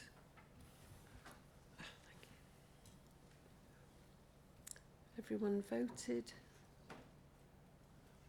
Need a few more votes. Yes, everyone's voted. Okay, could we close the vote, please? We have 12 votes in favour and 1 abstention. So that is carried. Thank you, members. Does anyone, any member... You've just going to ask... we're going to have a comfort break now for 5 minutes. So if we could pause the recording, please, and we will come back in 5 minutes, members. Thank you very much. Oh, we can go out. Okay. We can go out then.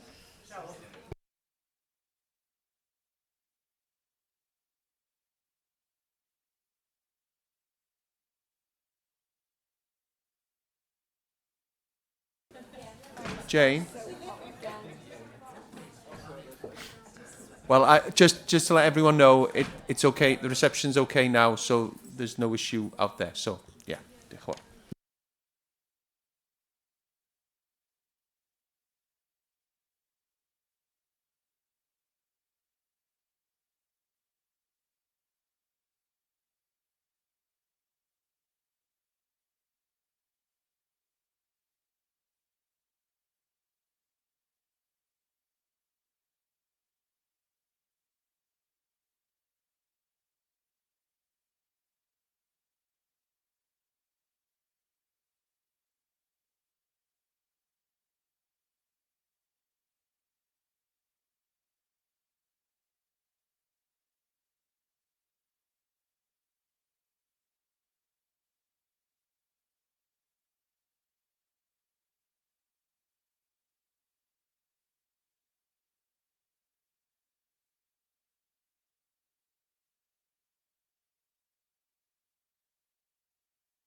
Okay, is everybody back online? We're just about to start the recordings and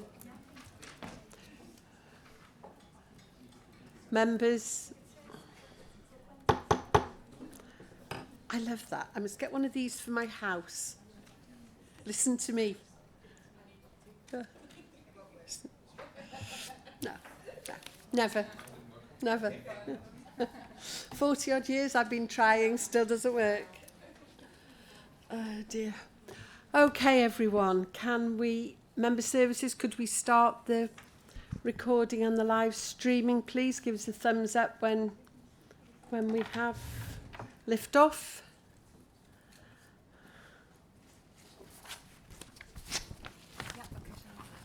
Excellent. Okay, everyone, we're ready to start, and we're going, and look at that, an hour ahead of time nearly. Excellent. We're going on to the last item, the revenue budget 2026-2027. This is pages 112 to 271 on your agendas. It's going to be introduced by Councillor Chris Cater, and Amanda Hughes, our Strategic Director, is going to present the report. So, Councillor Chris. Thank you, Chair. This is the latest opportunity for Finance and Resource members to examine our financial outlook and projected budget position for 2026-2027 as we head towards adopting a balanced 26-27 budget at full council on the 5th of May, Chair. The additional Welsh Government funding coming to us after the budget deal in Cardiff between Plaid Cymru and the Labour Welsh Government is very welcome, but members will be aware that the allocation uplift for Conway is now 4.1%, leaving us at the funding floor with 4 other Welsh councils.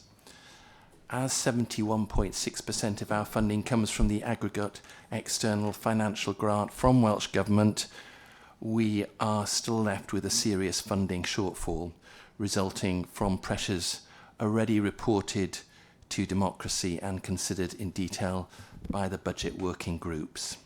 I would like to thank all those elected members who attended the budget working groups, and we really recognise the valuable input that they made. We also have the results of the 26-27 budget consultation, which was held in January, and that gives us a useful indication of priorities and views of Conway's residents more directly. Respondents were very strongly protective of our core services, and the perceived impact if services were reduced was highest, and I'll name these, for recycling centres, leisure, sport and fitness, culture, museums, theatres and primary and secondary schools. Amanda, on my right, will go through the latest detail in Appendix 1 as the resource shortfall we face after the cash increase in that AEF, that aggregate external finance of nearly 11 million has been taken into account, and this shortfall has decreased to 7.968 million. Cabinet has supported the 1.34 business cases in full, and on the other side of the equation, Cabinet has also supported savings proposals across our services of 2.036 million. Importantly, Chair, this excludes schools, and I really urge members today to support me in ring-fencing schools so they are funded on a standstill, no reduction basis. Apart from a one-off £100,000 relating to PFI handover, we also need to keep our reserves ring-fenced to cover any in-year overspend. Redundancy costs, a pay award over 3.5%, and support for schools facing financial challenges due to falling school rolls are all potential pressures. Amanda is our Section 151 officer, and we've already heard her talk about our reserves and the fact that we need to build on them, if anything, certainly not use them for revenue purposes, and how they are basically there and to crucially provide appropriate resilience. As all the factors, positive and negative, are added and subtracted, unfortunately a significant contribution will have to come from council tax.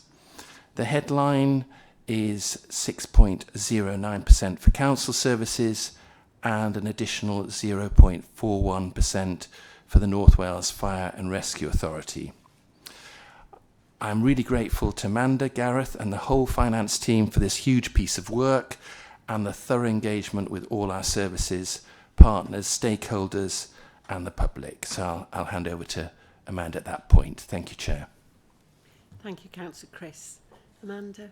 Thank you, Chair. Yes, so obviously I'll go through the detail. Apologies to the extent you've heard some of it before, but just so that I can effectively walk through the whole of the budget proposal. So just in that sense, obviously, as you know, there have been two reports previously coming to Finance and Resources, which have sort of set out the earlier positions in terms of the budget. So this now effectively is sort of bringing all of that together with a sort of a final conclusion, I guess, in the context of the potential of a recommended budget that will go on to Council. For the first time, actually, in a long time, this year, we actually already have the final local government settlement. Often we set the budget based on the provisional settlement, and whilst there isn't necessarily significant difference between them historically, nonetheless we've never had sort of the absolute final position. So this time we do have the final local government settlement, and I've set out in Table 1 the specific details of that, and also appended the Welsh Government Minister's announcement letter about the settlement, etc. I just draw actually the point, just draw quickly to a point that Councillor Abdul made in the previous item about being grateful for Welsh Government funding, which obviously we are, but just to set out that essentially this year we've had just less than £11 million in additional funding from Welsh Government, and yet our pressures are nearer the £20 million. So to the extent that Welsh Government have supported, and obviously we're grateful for that, I'd note that generally speaking, we're funded 70% from Welsh Government and 30% from council tax. So to the extent, therefore, that our pressures are 20, we haven't had 70% of that. We've only had 11 million. So that therefore means that the budget equation has to be made up through other things disproportionately, because the level of funding from government hasn't kept pace with the pressures that we're actually facing in real terms. So the final settlement, as I say, is 233,503. Sorry, yes, 503 and million, should I say? And that in cash terms gives us an additional 14.493 million. But as I've just said, of that, it's only just shy of 11 million, so 10.959 million, which is actually new funding in budgetary terms.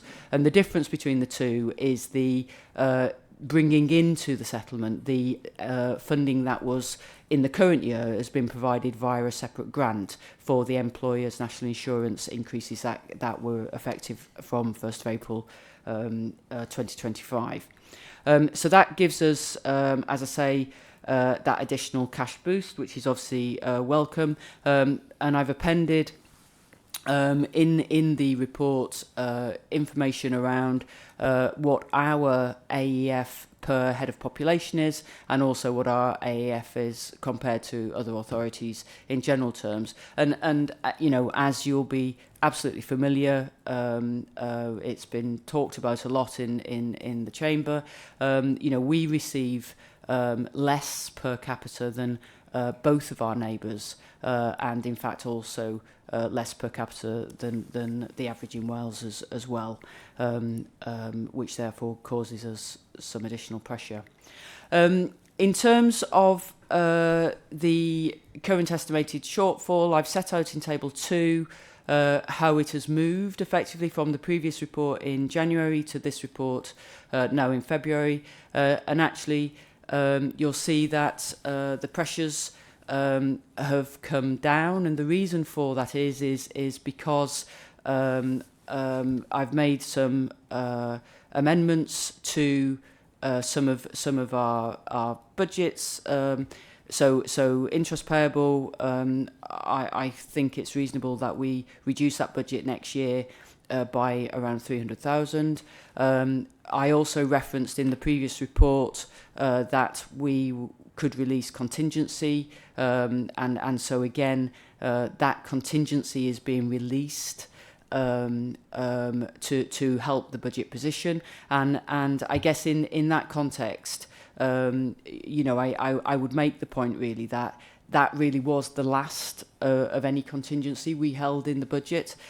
So we are at sort of rock bottom really, and making you know, getting to the point where again all of the exposure about our risks and our ability to manage in-year and unforeseen pressures will fall to our balances, as opposed to any flexibility or scope within the budget itself. But equally recognising obviously the desire to minimise as best we can the impacts on our residents in terms of council tax increases.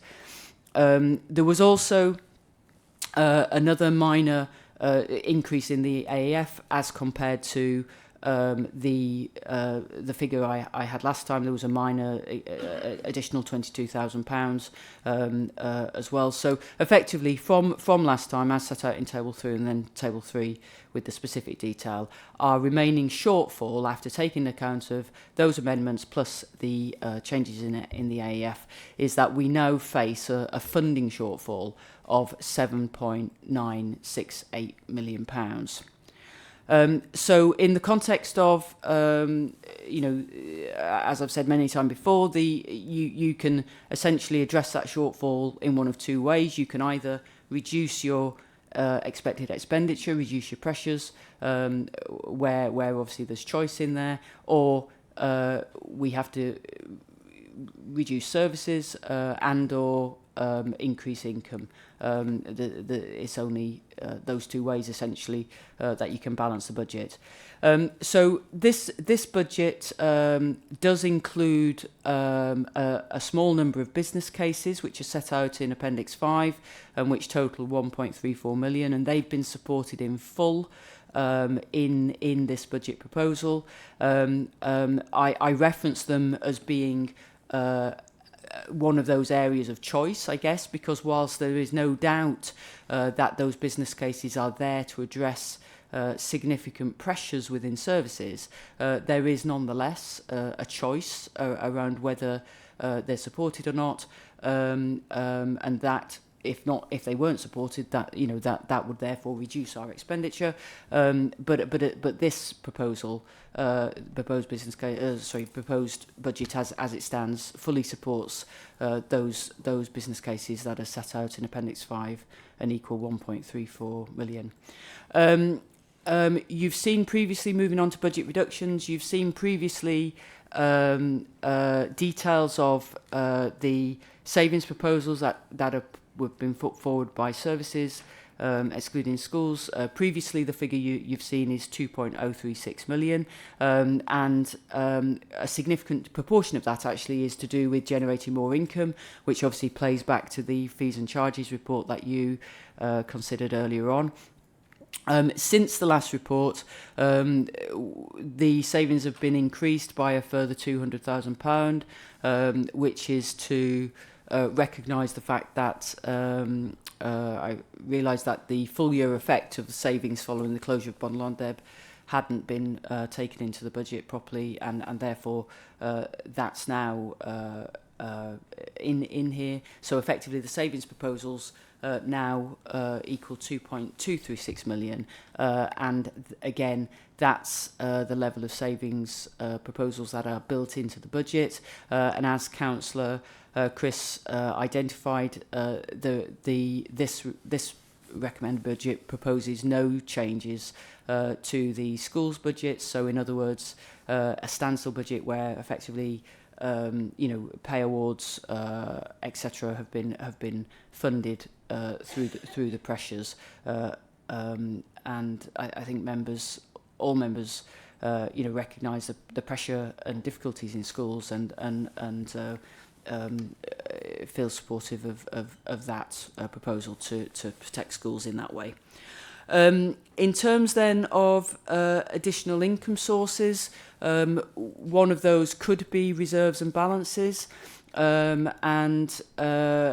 this budget proposal doesn't recommend use of balances except for the use of £100,000 to go towards one-off work. It's one-off work, but for 3 years. One-off work relating to the private finance initiative handover process relating to 3 of our secondary schools that we have to do. So because that work is one-off in nature, it's appropriate to potentially use balances for one-off activity, and therefore that proposal is there. But otherwise, it's and as again we discussed earlier, my recommendation as the Chief Financial Officer, appreciating obviously it's just my advice to you, is that we really it wouldn't be appropriate in my view to use balances to support the budget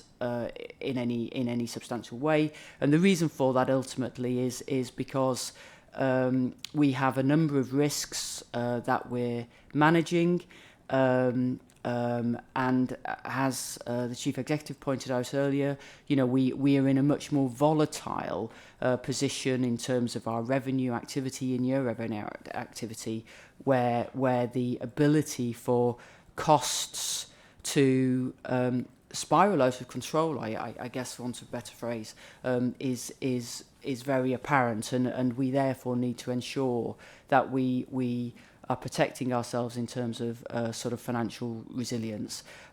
Plus, in addition to that, our reserves may well be reduced anyway by the end of the year if we're unable to bring back that projected overspend of 1.5 million. We're also aware that we may well have further costs to do with redundancies, and also that a number of further schools may well be seeking temporary loan arrangements, and again, that needs to be cash backed.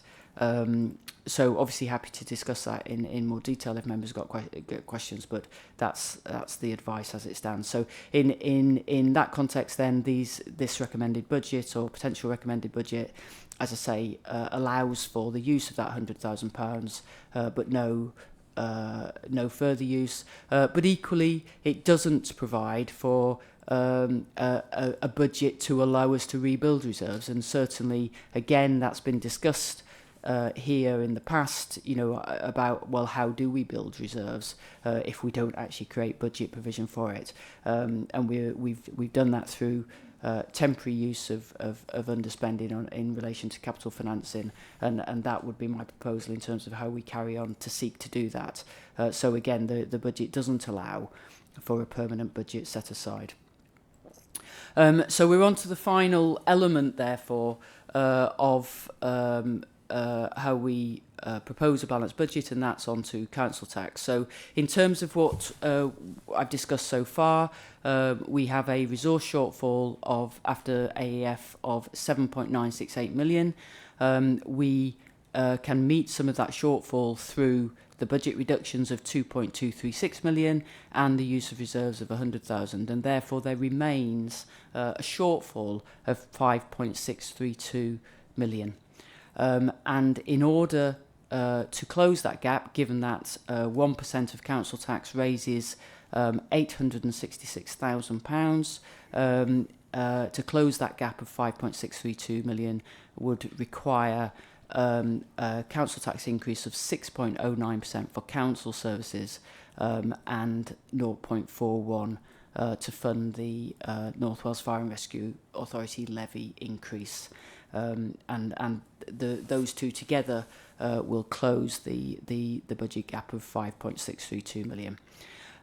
I've set out in table 4 what that means in terms of the increase per annum and per week to residents with and without single person discount and with and without entitlement to council tax reduction for bands D, C and B, which represent 62% of the properties that we have within the county.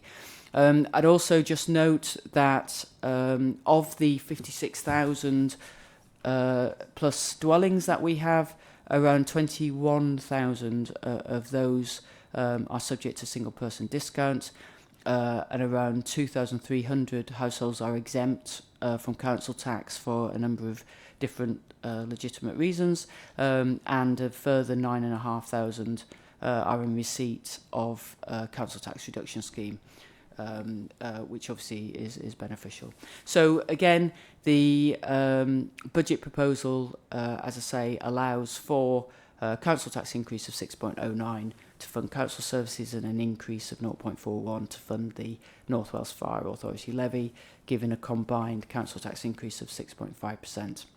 And I've set out in table 5 the specifics of that in terms of what builds up and makes up that proposal, and that is then set out in detail in Appendix 7 to the report.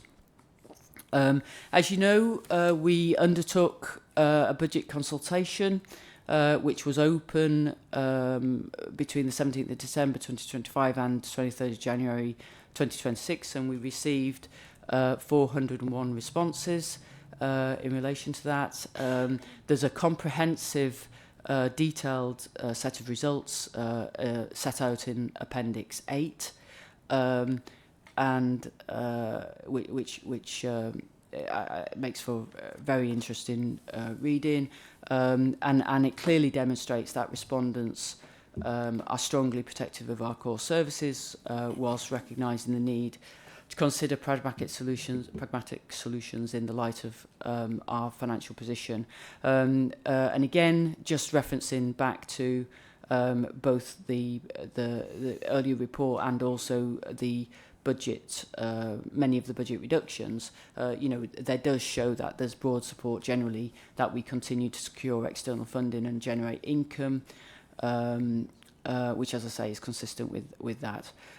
We will further on in the year obviously give more detailed consideration to the survey results to ensure that we appropriately take on board the views of residents in future decisions.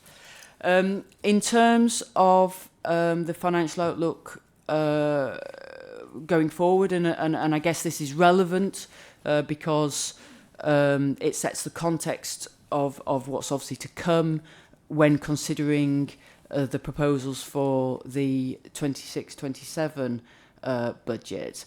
Again, there's a more detailed medium-term financial strategy set out in Appendix 9, but I've just summarised in Table 6 in this report the high-level forecast in terms of our anticipated shortfall for the subsequent 2 years, and unfortunately you can see that the pressures remain significant, and in actual fact next year and the year after worsen from the current year, and the reason for that is because for 26-27 we've had the benefit of a reduction in the employer pension contribution costs, which has yielded around £3 million in saving, and we've also been able to release some of those contingency budgets, and essentially they're not there then next year to do the same. So our pressures once again rise next year, and you can see even after assuming a 2% increase in our AEF and modelling council tax at 5%, the level of resource shortfall is alarming, I guess. Another area that I just want to mention in terms of that future forecast, because it's not actually built into these figures and could potentially worsen the position if this were to happen. But I've pointed out in a previous report that there is an increasing risk that we will have a significant pay and grading review triggered in relation to our local government pay scales and all of the staff that we have on that, which essentially is the vast majority of staff, bar teachers and some other small groups of people. And essentially what that issue is that what's happened in the last 2 or 3 years is, in order to ensure that the bottom of the local government pay scales remains ahead of the national living wage, one of the methods that the employer has been using, the national employer has been using to do that is effectively to delete scale points from the bottom of the scale, the scales. And what that means for us is that from 26-27, our grade G01 will be a single point scale. So in other words, just a fixed salary for that amount with no incremental progression. And whilst not ideal, I guess tolerable, but if the national employer in settling the pay award for the 1st of April 26 or 27 choose to do the same thing again, so in other words, if they take another point off, then what that will result in is our GO1 grade being effectively deleted automatically, which therefore means that everybody on GO1 needs to go on to GO2, and so obviously it then knocks that up. I whilst in theory you could lose the implication of that, the ripple effect of that, you could have dealt with by around GO4. It does nonetheless cause significant financial pressure for 2 reasons. One, because actually the vast majority of our staff are in grades GO1 to GO4, so therefore it would impact on a high number significantly anyway. But I would also argue, I think you couldn't just stop there. You'd have to look at the rest, because what's also happened over the last couple of years, 2 or 3 years during those periods of high inflation, is when the national employer chose to give a cash award rather than a percentage increase, which obviously benefited hugely those on the lower end of the scales, which was great in that context. But what's actually happened is that the whole of the grade structure has got very, very compressed, and therefore the sort of differential in what you earn as you take on more responsibility is in comparison getting less and less and less, and therefore I would suggest that I suspect that if we did have a pay and grading review triggered, it could be quite expansive.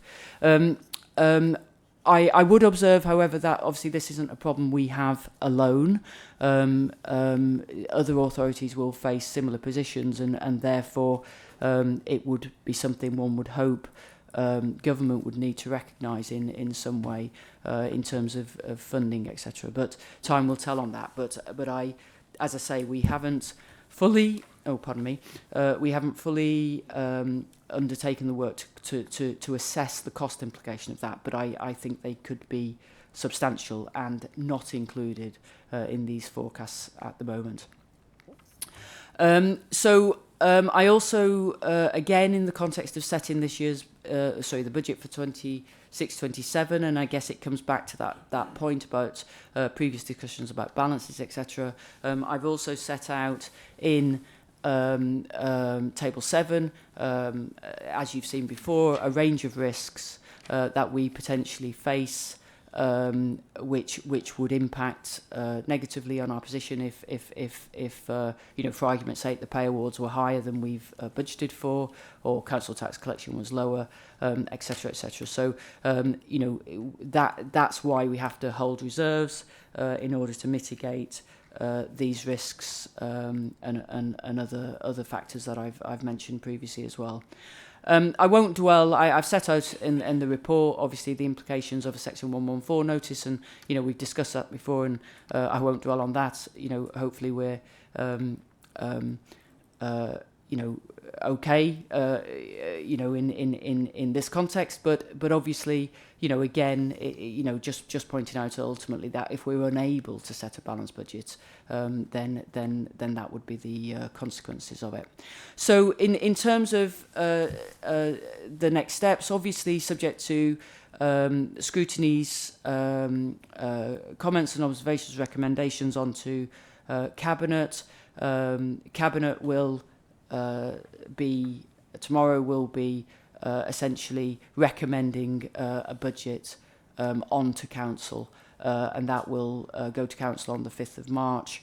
And as I say, you know, we can obviously discuss and consider the different aspects of the budgetary equation, but you know, clearly, you know, we continue to be in a period of financial constraint.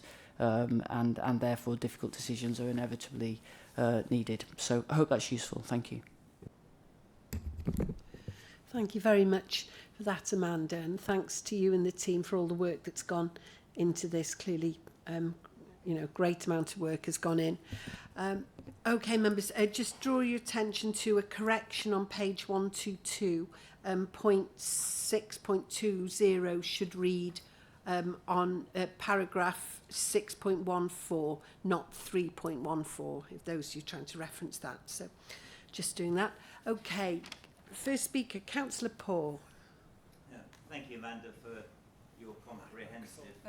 Microphone. Thank you, Amanda, for your comprehensive report. Council tax is a regressive tax, as we all know, but it is the best collected tax. 97% of it is collected. And it's in that context that I want to add a amendment to the budget proposals. I'm fully supportive of the budget proposals. I've been to the budget working group meetings, and I think that's an effective way to attempt to influence what's happened.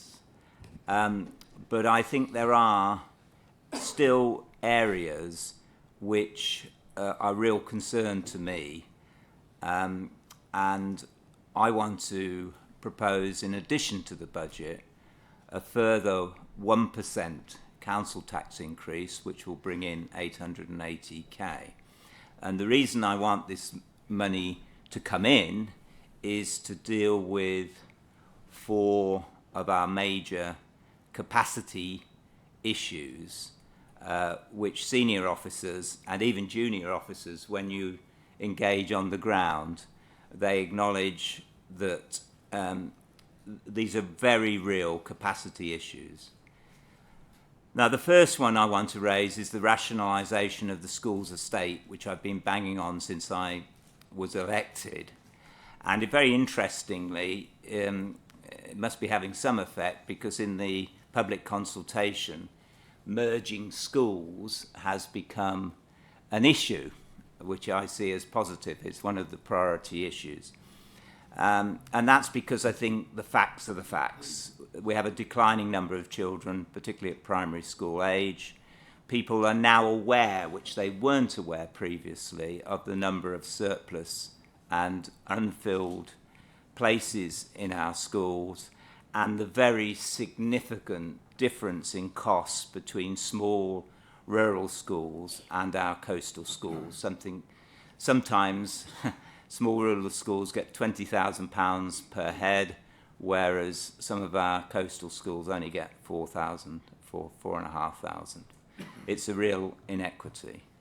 Our problem is, and Dr. Lowry reports regularly on this, is the statutory consultation process is very demanding in terms of staff times. And even then, when we have amalgamations, mergers, closures, in implementing those decisions, it's very heavily staff required. And I've seen that myself in I would have said, a reasonably modest amalgamation, a junior and infant school in Abergele on the same site. I mean, we've had enormous support, the temporary governing body from the department, but it is very staff intensive, and the paperwork and everything. Just one example of how intensive it is, in interviewing all the staff individually, the head teacher and HR, there were nearly 70 interviews to be held. And then now all those interviews have got to be processed. So we have to be realistic about this. We're not going to stop the decline in the school population, and that impacts most on the rural areas. And we are going to, all credit to those communities resisting this over the years, but that will change because it just can't carry on in the way that it is. So staffing the education department to make progress on that, for me, is very important. The second issue is the deprivation of liberty safeguards backlog. We've debated this endlessly since I was elected. We've made some progress. But if you can imagine, our most vulnerable children, adults, and older people in our community, when their carers and their family feel further action has to be taken to safeguard them. And when I say safeguard them, in some cases it's literally to keep them alive. It's not good enough that we have a long waiting list for assessment and reviews. Now I know, and all credit to the department, on any one day, the staff doing this job, and it's a very small group of staff, will of course be focused on the priorities for that day and the most needy. But that does not much of a consolation for family, friends, carers who are on that waiting list. So that would be another area for additional staffing. And the final area is the whole issue of regulation. And I think this is crucial. We all know of the difficulties we have in the planning department to process planning applications quickly and ensure enforcements are expedited. And it's because we just don't have sufficient staff. And again, it impacts not only on those individual applications, but it's again an impact on economic growth. And though we're not the worst in Wales in terms of the statutory guidance on time limits or whatever, we need to do much better there. And another big area which we've got to take action in, and I did have lots of discussions with the previous leader about this, is action in relation to landlords who do not comply and carry out repairs as they should. And a particular problem in my area, but I'm sure across Conway, a focus on damp and black mould because of the bad disrepair of some of these houses, and also the issue of blighted sites and buildings which have such an impact on their neighbours and to the community overall. So we do need some additional staff in that regulatory department, who, again, a very small team of staff who are under constant pressure, and the work involved in collecting all the evidence to take enforcement is very demanding. So my proposal is to support the budget as before us today, but to request an additional 1% on council tax. I'm happy for the strategic directors to work out the detail of the particular permutations between those areas of regulation, deprivation of liberty safeguards and school rationalisation. But I want them, if that was successful, to report back to us within 2 months in terms of the detail. My best understanding is that might involve additional staff of maybe 12 to 15 to support these particular areas, but they'll come back and tell us on that.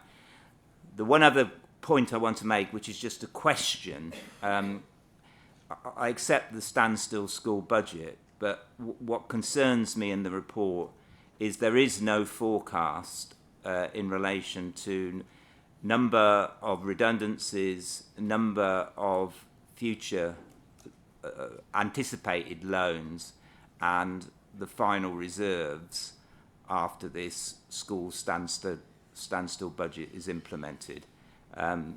It would be useful to have that information as well. Thank you very much. Thank you, Councillor Paul. And I've indulged you 8 minutes instead of 5. So there we go. Okay, well, so we've got a question there, and once you've had that answered, I'll be seeking a seconder to your proposal. Dr. Lowry, I don't know who wants to discuss. Amanda, about the further costs that Councillor Paul was talking about at the end there. Yeah, I can answer it to an extent. Yeah, so essentially we are currently working with schools in the context of their proposals for their budget position for next year, and obviously it's made a little bit more complicated by the fact that obviously schools, it isn't just the ISB which schools rely on to balance their budget and to set what their forecast is for the following year, but also grants in particular from Welsh Government, and some of those unhelpfully, I guess, get notified quite late, which makes planning a little bit difficult for schools and for anyone for that matter, because of late announcements of grants. So we are currently working with a number of schools, or with all schools, should I say, around their proposals for balancing a budget next year. There have been, I think, where some schools knew that they might need to reduce their staffing because either they've got declining pupil numbers and or they've previously used balances, etc., and they're needing to adjust that. There have already, I think, been a handful of redundancy processes started. I don't know, I don't have the level of detail to know the numbers, but I don't think it's extensive, small numbers. And we also have already seen applications for 2 loans, but for under 100,000. So that's delegated decision-wise to Jenny and I. But again, quite small, with robust recovery plans in place. So we're still working with the rest of the schools to establish the position. So I don't have that comprehensive position, and because of that, because schools have until sometime in May to set their position. In terms of the in-year position, and what reserves are likely to be at the end of the year, again, I am aware, obviously, that there is in schools setting their 25-6 budgets did have some planned use of reserves. Again, that may well change because of grants and that kind of stuff in year. And I do anticipate, obviously, that schools' reserves will be less at the end of the year than they were at the start of the year. But again, I don't have the detail of that because we're still waiting on a number of schools to give us an updated position. But I certainly am not aware. I've not had any information which would suggest a school isn't going to be managing its in-year position within the plans that it had, as it were. So I've certainly not been made aware of anything like that. So so I can provide a more detailed update on where schools are later on once we've gone through that process. But yeah, I'm not in a position to do it now for those reasons explained. Thank you, Amanda, for that. I know the schools that I'm a governor at are unfortunately looking at redundancies, and I'm sure there'll be lots more questions on that as we move further into it. Councillor Paul, are you happy with that answer before we... Well, I think it's the issue that we raise every year, and this is the problem, that schools tend not to resolve their budgets finally until May, and that makes the whole sort of forecasting plan, it's not a criticism of Amanda, but it makes the whole situation problematic. But it is what it is, I suppose, and so we're always on catch-up to find out the detail of what's actually happening. Thank you. Thank you very much. So we've had your proposal. Councillor Dave, did you put your hand up to second Councillor Paul? No, you hadn't, right. Okay. Worth a try. Okay. Have we got a seconder for Councillor Paul? Is there anyone out there? No, I'm afraid we've had no seconder, Councillor Paul. Well, thank you for giving me the opportunity. And as I always argued, it's not good enough just to have a gesture against a budget. Yeah. If you've got proposals to make, you should make those proposals and put it to the council. And I accept that I'm not supported with a 7.5% council tax, but I think it is needed to deal with those shortage of capacity issues. Thank you. Thank you, Councillor Paul. And those issues that you raised, those 4 points, are absolutely that they are very much in need of support, aren't they? Particularly the deprivation of liberty, safeguards, backlog, particularly.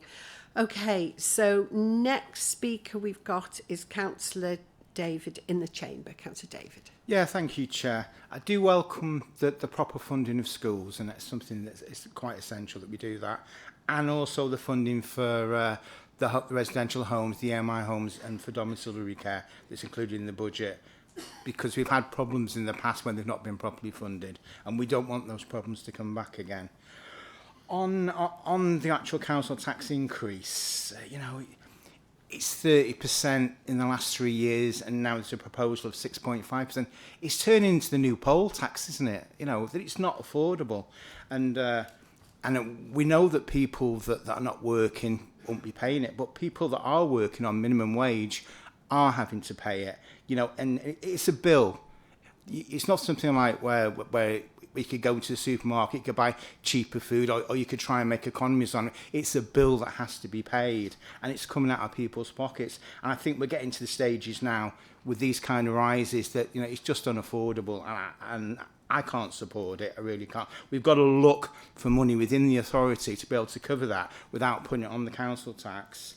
It does hit the poorest hardest. We spend an awful lot on management consultants in this council, and it's a new phenomenon. Years ago, I don't think councils did.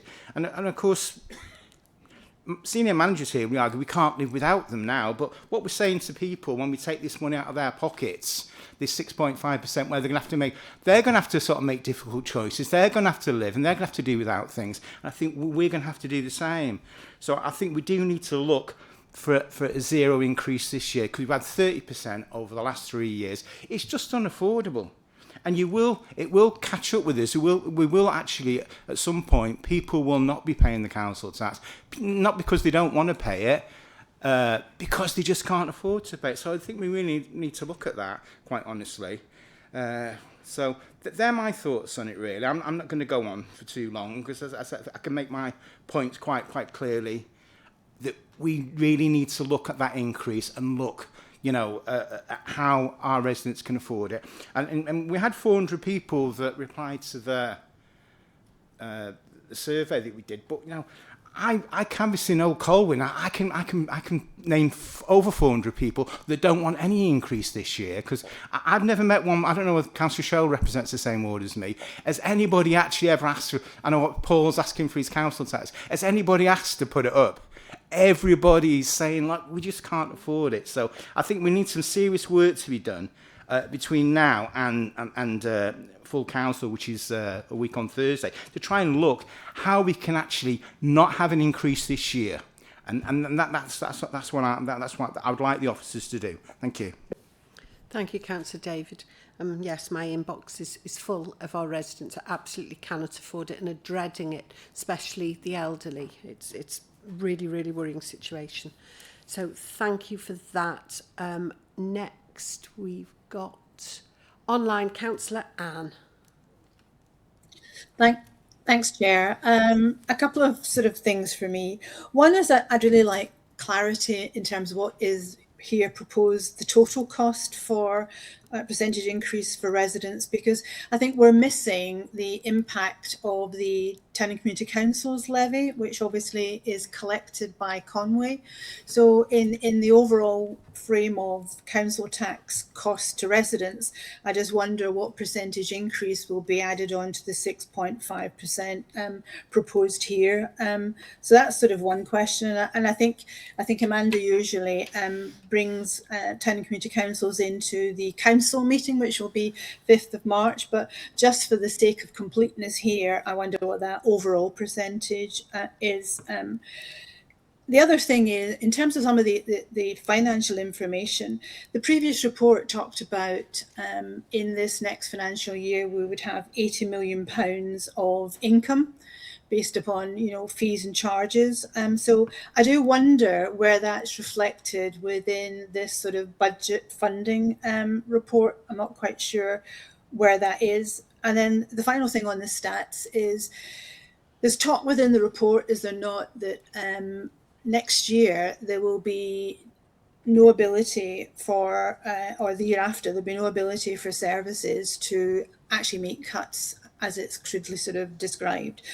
And that in fact it will be our resilience and transformation projects is the thing that needs to be hitting the ground, delivering. And I just wonder, are there any cashable savings included within the financial data that's given here? So those are my sort of financial questions, and I'd like to come back on a bit more on council tax once we've got the answers to that, if that would be okay, Chair. Yes, indeed, Councillor Anne. Amanda? Yeah, thank you. One Thank you. about town and community councils, wasn't it? Thanks very much, Councillor Anne. Yeah, I don't at the moment have the specific percentage increase on town and community councils, but the report that will go to council will have all of that detail in. So effectively, as you say, we obviously this report is considering our council tax, because we specifically charge council tax, which includes obviously fire, etc. But the community councils, as you rightly say, have a separate levy, as do the North Wales Police. So when people actually get their council tax bill, you know, on the face of the bill, it will have those three specific components. So when the report comes through to council, it'll have all of that detail in it. I think we're still waiting for some information on town and community councils in terms of the average increase. I think, if my memory serves me correct, last year, I think the average council tax increase in cash terms for community councils was about £60, and then the police tends to be in a sort of £300 plus region. But as I say, all of that detail will come to you in the council report, if that's okay. In terms of income, so obviously the vast majority of that 80 billion that was referenced before is already in the base budget. You know, within the detail of every services budget, there is obviously income and expenditure already budgeted for.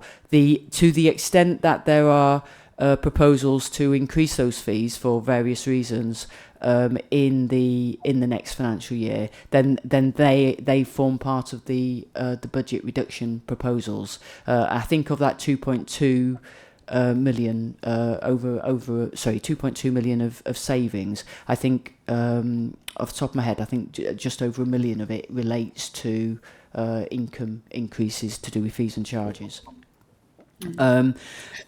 Your last question,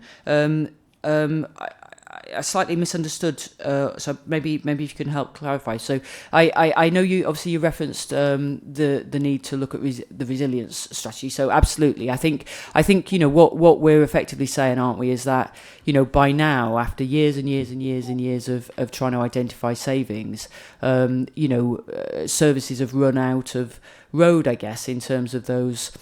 Not that they were ever, to use that sort of vernacular of low-hanging fruit, at the end of the day, all of the things that have been got rid of over the years, no doubt, were valued by people. But to the extent that some of those, less unpalatable choices have long been made, and equally efficiencies, etc., have been made, then we are obviously at the point where, we know services are really at delivering statutory services only in many cases, and therefore I think the intention then really is to drive through the resilience strategy and the resilience board work which hopefully will be, I guess, more transformational and more cross-cutting across the organisation, rather than it coming from a service-only perspective. But that's not to say, for instance, some of the things we've discussed today, for instance, home to school transport as an example, might be an area where we are hoping through the work that we're doing that we can try and drive savings, and there are other things equally. The bit that perhaps you just wouldn't mind clarifying for me, Councillor Anne, is you referenced cashable savings. How much of cashable savings? I didn't quite understand your question. Yeah, I mean, the point I'm trying to make is that I don't think, as far as I'm aware, that the resilience programme and the previous reiterations of it have actually delivered published cashable savings, which obviously is critical and crucial, and particularly as your report reinforces. So I do wonder if, in prospect, within the overall budget now in front of us for next year, do we have a likelihood, a definite potential of having cashable savings so that we minimise overspending? Because in the last number of years, in my recollection, we've got recurring overspending, and obviously we're touching our reserves. So getting resilience to look at transformation and make cashable savings is really important within the overall numbers game that we're actually playing with here. And obviously part of that is minimising council tax. So I don't know if there's any cashable savings in prospect. I mean, I'm not a member of the resilience programme. There's a bit of feedback every quarter, but there doesn't seem to be any sort of prospect of cashable savings that I've heard mentioned. So I just wonder, in the context of the budget, is there likelihood or not? I very pertinent point, Councillor Anne. I think that's absolutely the challenge that we have, isn't it? Is to turn the work that we're doing into actually yielding cashable savings, because certainly there are various things within the resilience strategy as well that rightly will improve efficiency in the. So if I use technology as an example, some of the AI type developments that we're looking at adopting and using may well have the benefit of freeing up time, which can be better directed to other priorities, and may, for argument's sake, using social care as an example, could be directed towards more preventative work, which in the longer term might reduce some of our pressures.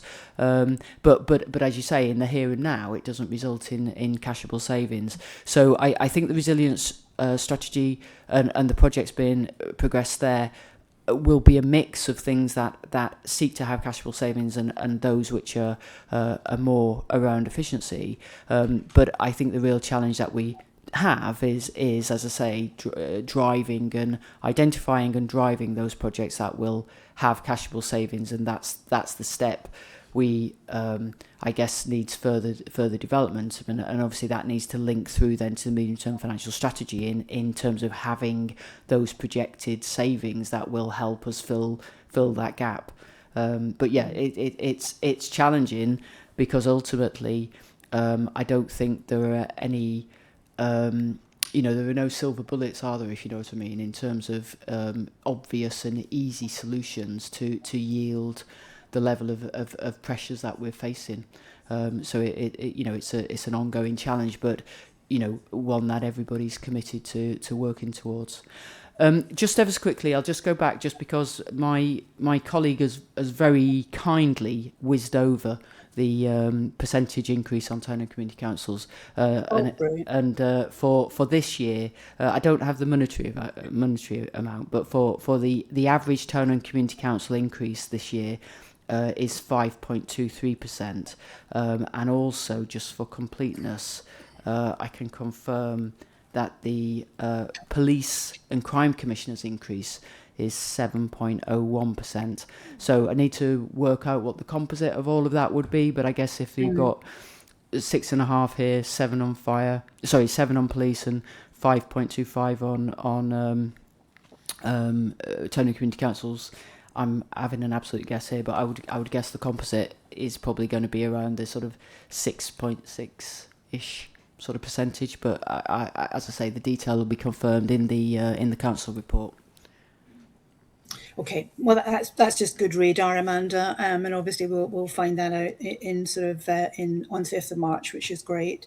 If I could just say just a final sort of point on schools, I mean I think it must be said here, and obviously I'm pleased that Councillor Paul has raised the points that he does, and obviously mirrors a lot of the points that I potentially make about transparency of information around schools, because it's a real worry that we make decisions on budget without any detailed information. I mean, the only thing we're told here in this report, I think, is that it's a standstill budget, and I think that there's a business case for ALN, if my sort of summary is correct.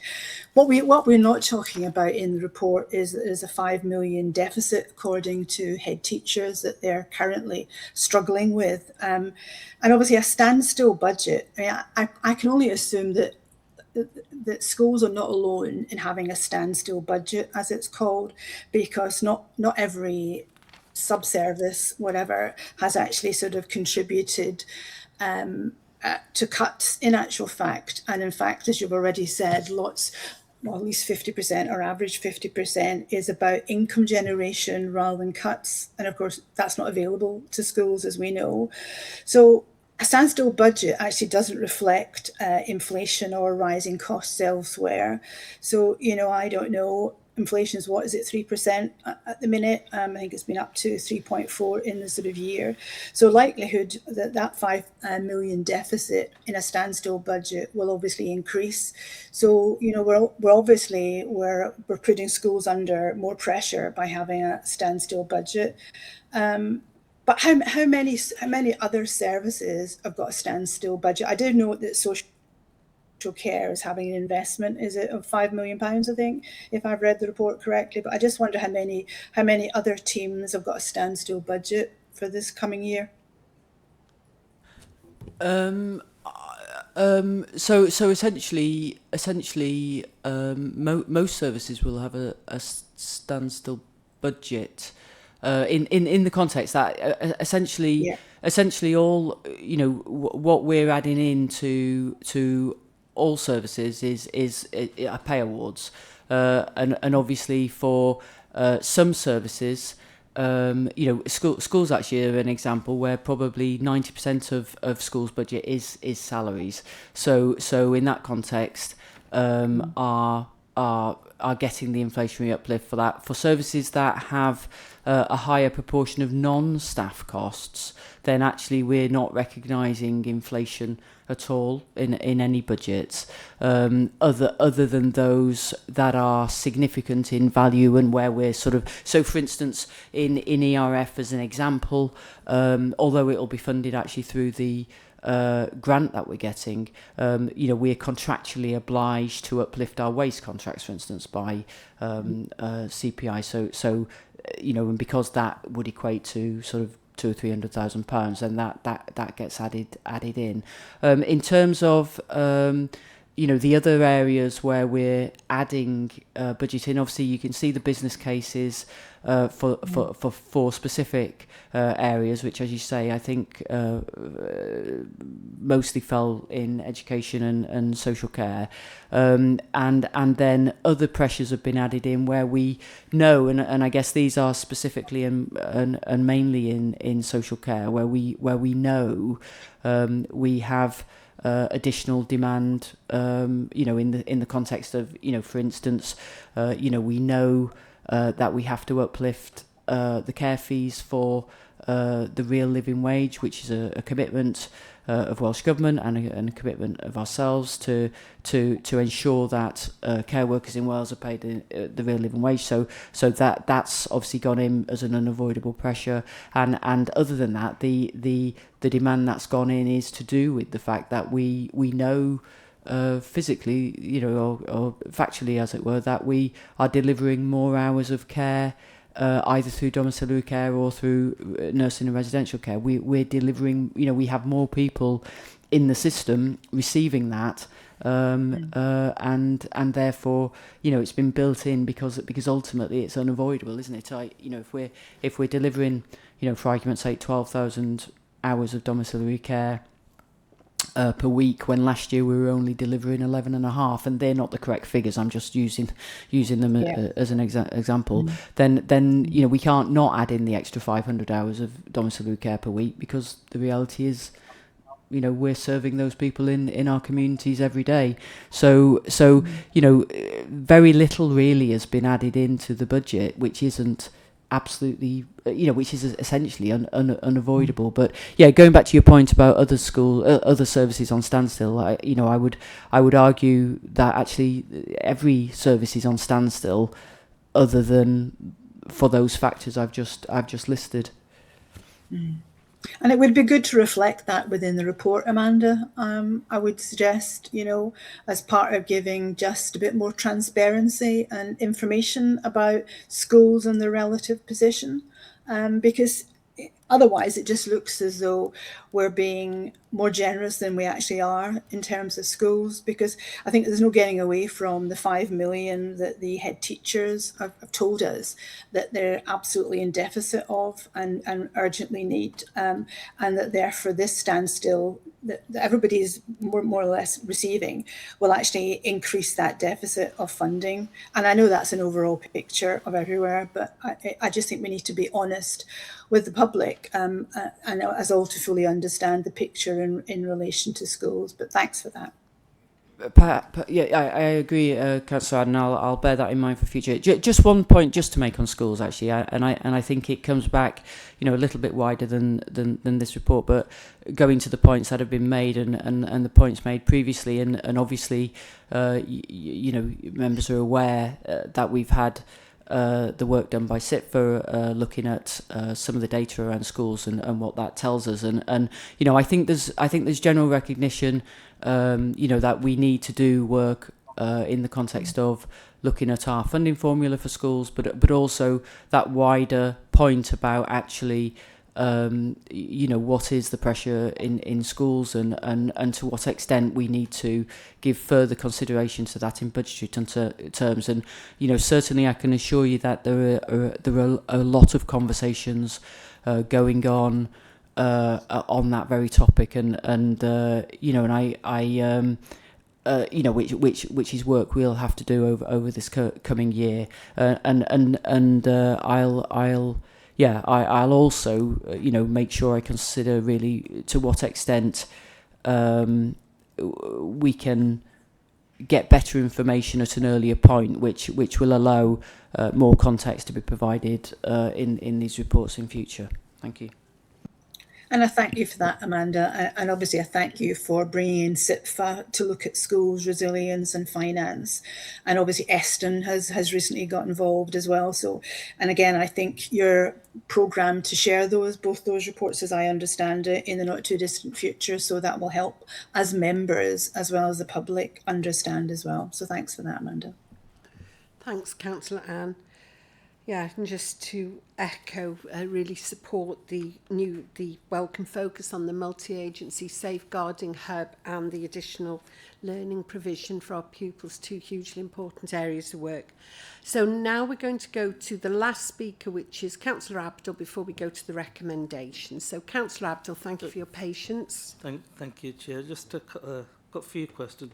So I start with the funding that was given. Normally you say I'm under 70% from the Welsh Government, but this time you just said 11 million. What's that percentage of the 11 million then?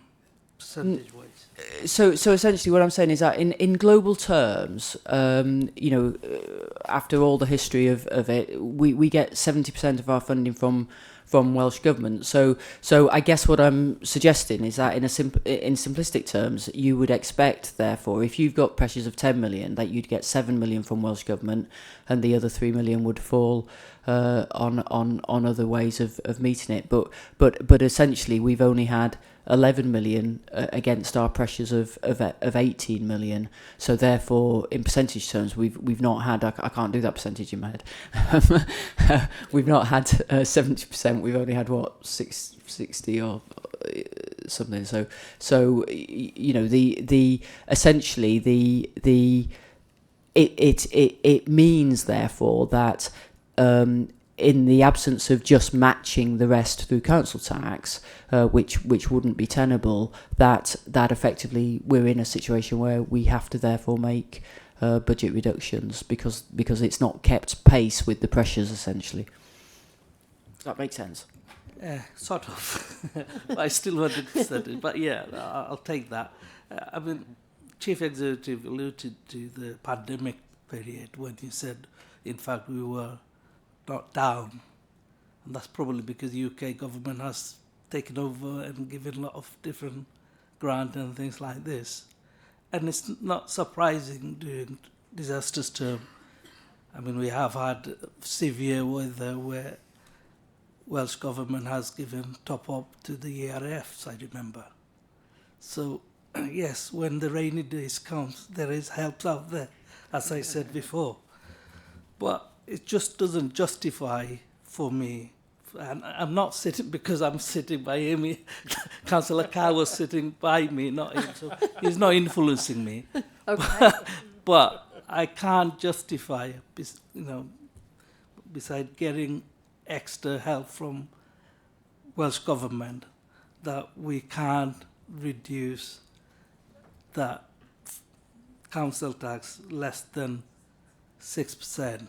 So my simple question to Amanda is, please tell us, is it possible, say for instance, to have council tax, say 5.8, without tapping into the reserve? Is it possible? Simple question. No, it wouldn't be a balanced budget. So essentially, if you wanted to go council tax at 5.9 rather than 6.5, so that's I'm guessing £600,000. We'd have a gap then. So if you don't use reserves, we'd have to identify another funding source for that 600,000. So essentially, we would need to identify further savings of £600,000 in order to bring council tax down. And as at today, there are no proposals that would meet that. No, so it's possible without going into it, but we can have it from different. Yeah, if we could identify savings proposals of £600,000, then we could bring council tax down from 6.5 to 5.9. However, they would have to be valid proposals that are achievable, as opposed to a balancing figure unspecified. Okay. Chair, normally when you go to the full council and you talk against the rise, you always hear that, oh, do you have any other suggestion? Yes, we do. The backbencher don't have the privilege of looking into it inside. And so I'm just asking Amanda from today if she can look into it before the full council to find savings. and bring it to the option of 2 rather than 6.5.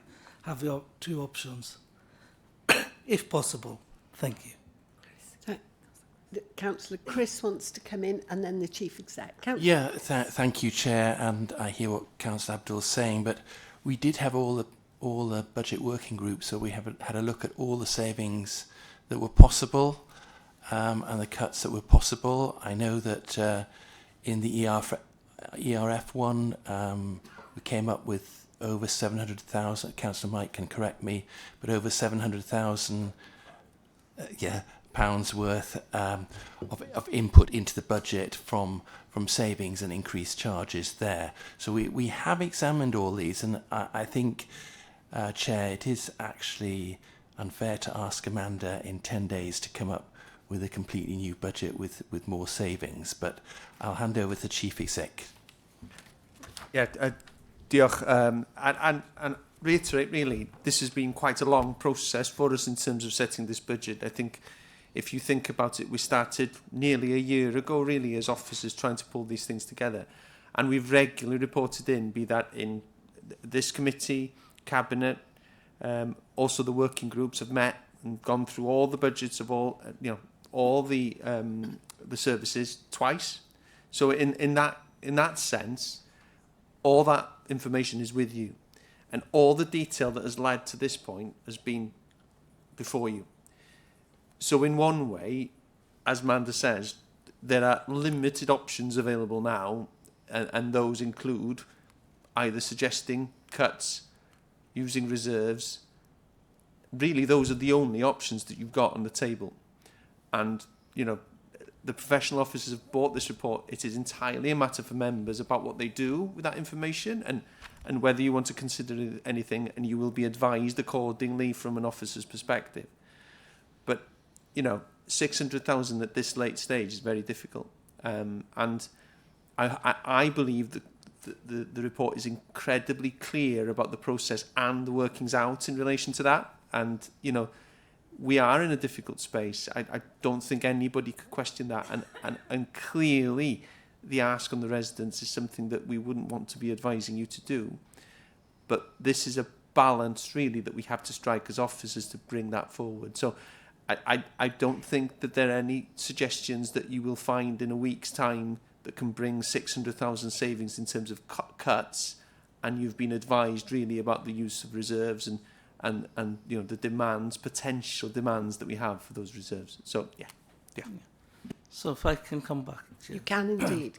Regarding the budgeting group now, there are only so many councillors can go on it. Yes, others can go and observe and put their thought. But actually, it's only few that, unlike any groups, that you can fit in and contribute. We had a water shortage not long ago, and we wasn't the only one. There's others in over the countries. As a result, the water board had to pay out compensation, but now they raised it by 32%, I think, average. Yeah. People do know that because they need to upgrade facilities and things, so they do understand. But what's the excuse for us to raise this time? Yes, if it's next year, if we get short, we can say, well, we lowered it last year because we had extra help. This year, we haven't, so we can raise it. There's a justification. So I can't see any justification this year not to have a lower tax, especially when we had nearly 9, 10 and 11 in previous years. So that's my concern. Thank you. Thank you, Councillor Abdul, for that and that debate. Thank you, everyone. Okay, so that was our last speaker. Does anyone wish to propose the recommendations for this council tax rise and the associated? Councillor Paul, you're going to propose. Have we got a seconder?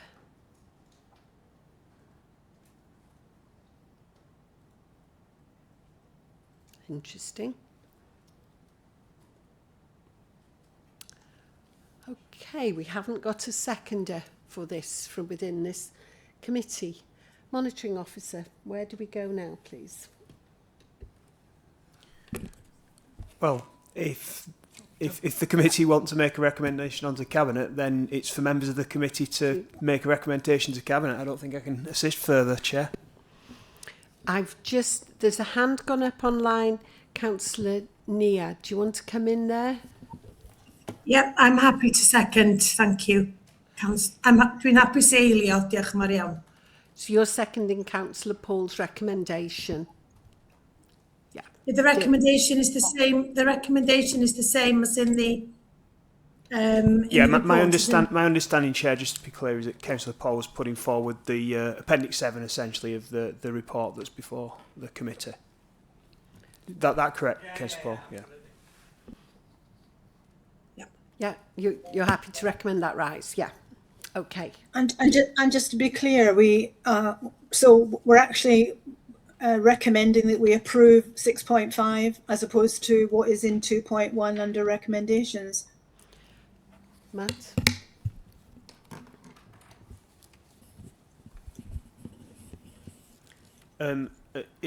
It's proposed budget as in Appendix 7 that has been proposed by Councillor Paul and seconded by Councillor Nia. So could we just articulate what that is then? Yeah. I'm not clear what I would be voting on. I thought we were voting on 2.1, which is the recommendation in the report. Well, I've just asked for confirmation from Councillor Paul about what's been proposed, and that it's set out in detail at Appendix 7 of the report, and that's been confirmed by Councillor Paul and seconded. So that's what the committee will be voting on, proposing to. So can you Cabinet. give us a page then, Matt, please? Or Paul? The page number of Appendix 7 to the report. I'll hand over to Amanda. Sorry, I think perhaps if I can just confirm, I think actually it's to approve the proposal set out in Table 5 of Appendix 1. So I think that's on page 125 of the pack. There's a Table 5 which effectively sets out the budget that I've walked through. Sorry, Councillor Paul, that's yeah, and Councillor Nia I think has seconded that. This is Appendix 1, Table 5. Table 5? Yeah, Table 5. Yes, on page 125. That lays everything out there, Councillor Anne, and the 6.09 to fund council services, the rise is within there, within that Table 5. So that is recommendation, and that's been proposed by Councillor Paul and seconded by Councillor Nia. So if everyone's clear on that, I shall ask committees to open the vote, please, if we could.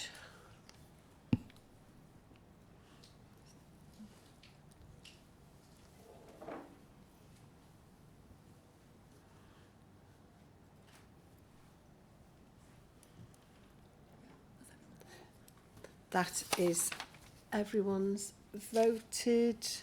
Thank you, Sally. And that is 8 for, 6 against, and no abstentions.